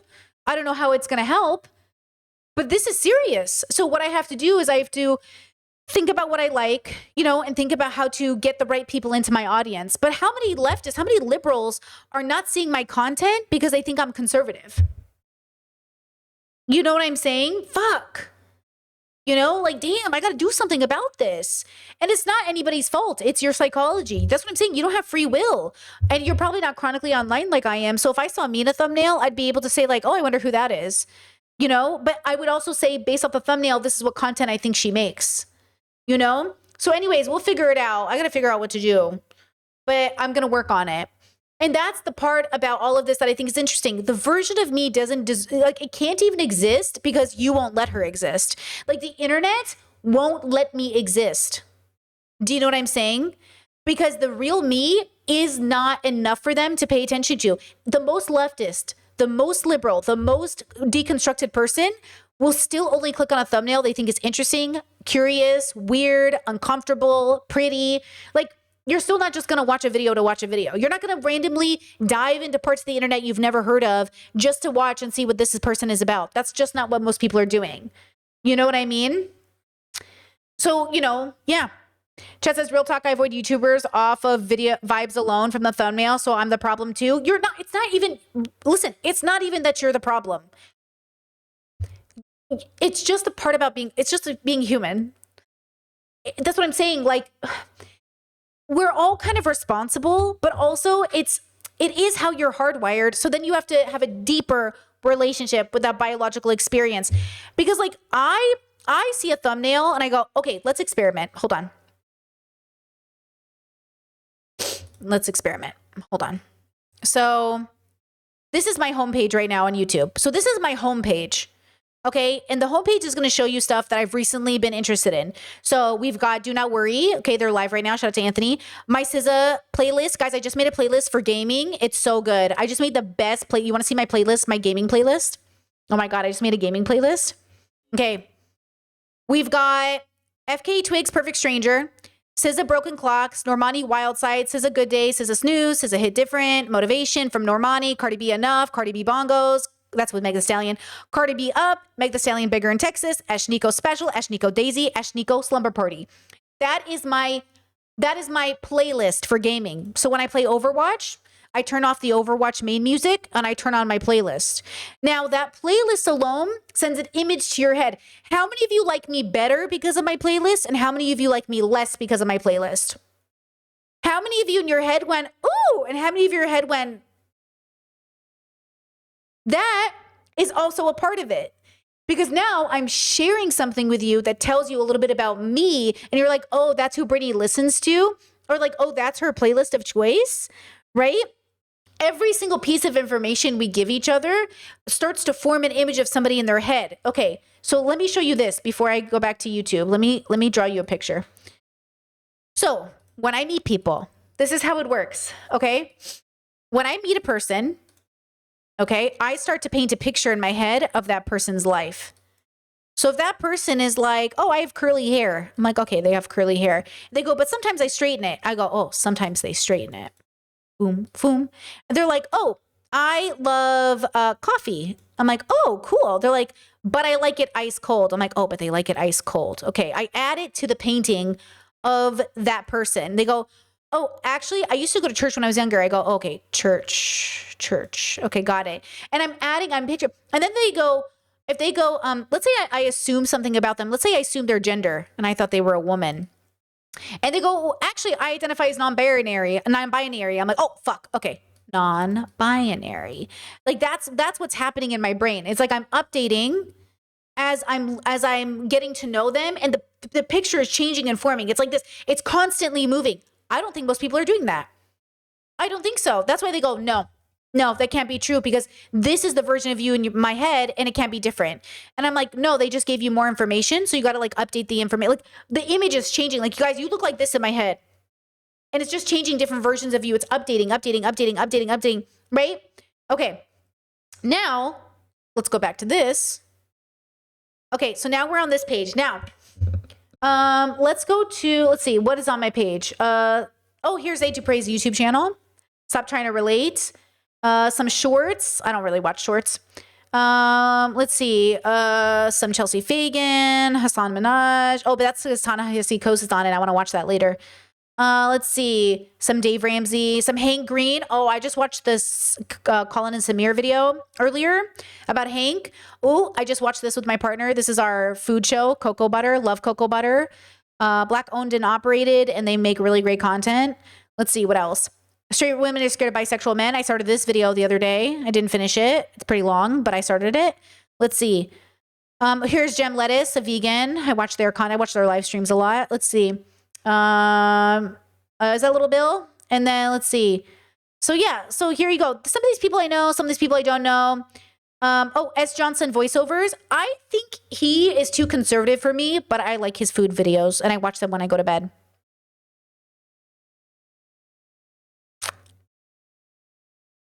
Anyways, but I don't really like, I'm not like, you know what I mean? What are you gonna do? Anyways, Chet says, I think that's exactly why people say first impressions are important because oftentimes people don't update. Yes. Chad said user of light mode. That is the greatest feedback I get back is you guys are shocked that I am a light mode user. And I am shocked you guys do dark mode. I can't see shit. I'm like, I can't see anything. That is amazing to me. That is like, that's what I'm saying. Like, oh, the different bubbles, the different expectations, oh, the different stuff. But yeah, first impressions can be so intense for people. It's very hard to update. It's very hard to update for people. Absolutely. Okay, absolutely. Or even Discord. Discord was, so look, my own video came up on the recommended. Here's my new video that I just put out on my second channel. Even having a second channel. A lot of people don't know I have a second channel. Okay.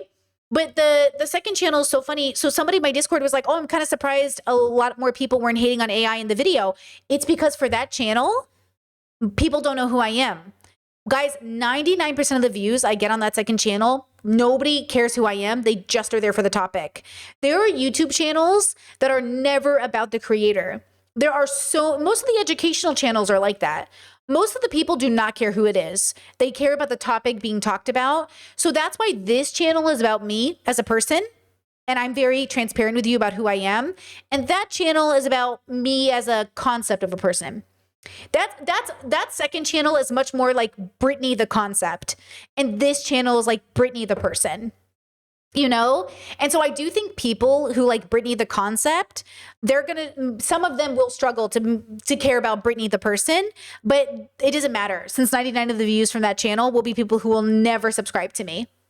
They're just there for the content. So if you hate AI, you're probably not going to click on this thumbnail anyways, because you're going to know it's AI. That's so obviously AI. So you're probably not going to bother to watch it anyways. And then if you know what's interesting though? YouTube is like, hey, this video is being hyped in books. And I'm like, books? So the video is doing well in books. And I'm not even on Book Talk like that. I'm not even on YouTube book YouTube. But because I talked a lot about books in the video, YouTube's algorithm, I didn't do this. YouTube's algorithm sent me a notification saying, oh, hyped in books. And I'm like, okay. And I guess that's like other people are seeing it too. Yeah. Isn't that interesting? I was like, okay, cool. You know? Right? And that's what, okay, so all of this to say, yes, first impressions matter. Yes, you exist. But what does existing even mean in a world in which people are only seeing a part of you anyways? And, you know, this plays into a conversation I started today as well for the NPR podcast, Work Does Not Deserve Your Full Self. And it was specifically about Black women, and the danger they face in being authentically themselves in the workplace. And it was about like, you know, do you owe work 100% of your authenticity? And the host was like, as much as I love NPR and I love working here, no. And I was like, yeah, no. But we forgot that because I think of social media in a big way, right? Like in social media in a big way, I think we've forgotten that like I'm working right now. And we've also forgotten that, you know, most people didn't bring their work home with them. I don't think I have any memory of anyone from my parents' work or my friends' parents' work being at get-togethers, talking to us. Like, it was very rare that you'd have people from work come home with you. Work in life was very separate. But now, because everyone has cell phones, work is also impeding on our private time. So workers talk about their private time to their bosses, and now people at work know what's happening in your private life. And so there's no like separation. And so now you're not going to work to take a break from home and you're not going home to take a break from work. It's all muddled together. And that's why in many ways, like I love that my family's not online. I love that my partner's not online. I love that when I come to work, I'm at work. And then when I leave work, I go home. So let me tell you, I take this job so seriously and I love my work.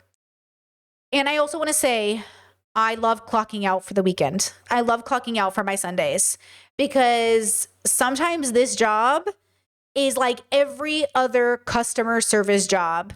It's like, okay, like it really is like any other customer service job. And it's not about the main customers. You come in, you have the same coffee order and you get to know them and they're nice people. It's always about the anomaly of the person coming into your work that you do not know, who tries to take advantage of other people, bother other customers, cause major fucking issues. And you're just like, Jesus Christ. It's not about the everyday person who comes in with the same order. We love those people.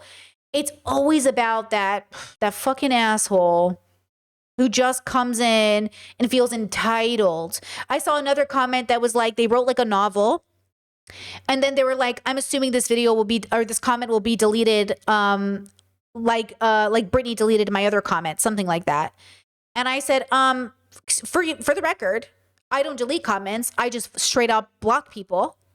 But I'm thinking about blocking you now because you sound fucking entitled. Like the entitlement of not recognizing, like, I don't delete comments. YouTube deleted your comment because you probably said something fucking stupid, or they didn't like the way that it was something got flagged. But I don't block, guys. I don't delete comments. I block you. I skip the whole stage. Though, if I think your comment should be deleted, I'm more likely just to block you. So just a heads up. But the entitlement of writing a novel length comment and then saying, I bet Brittany's going to delete this one. Oh, better than yet, I might just block you. Don't piss me off. You are not entitled to leaving a comment on my video. Okay? You're not entitled to that. Especially not one where you expect me to read it. Like, how obnoxious to write a long ass message and then be like, I expect Brittany to read this for free, and then maybe even respond? Please. Okay? Absolutely not. Okay? Absolutely not. Anyways, with all of this said, if you think the world sucks and you're not going to do anything about it, look in the mirror. If you think the world sucks and you're ready to do something about it, congratulations. There's so much you could be doing. Be angry for the world and feed your community. Don't be angry at the world or you'll become a school shooter. Okay?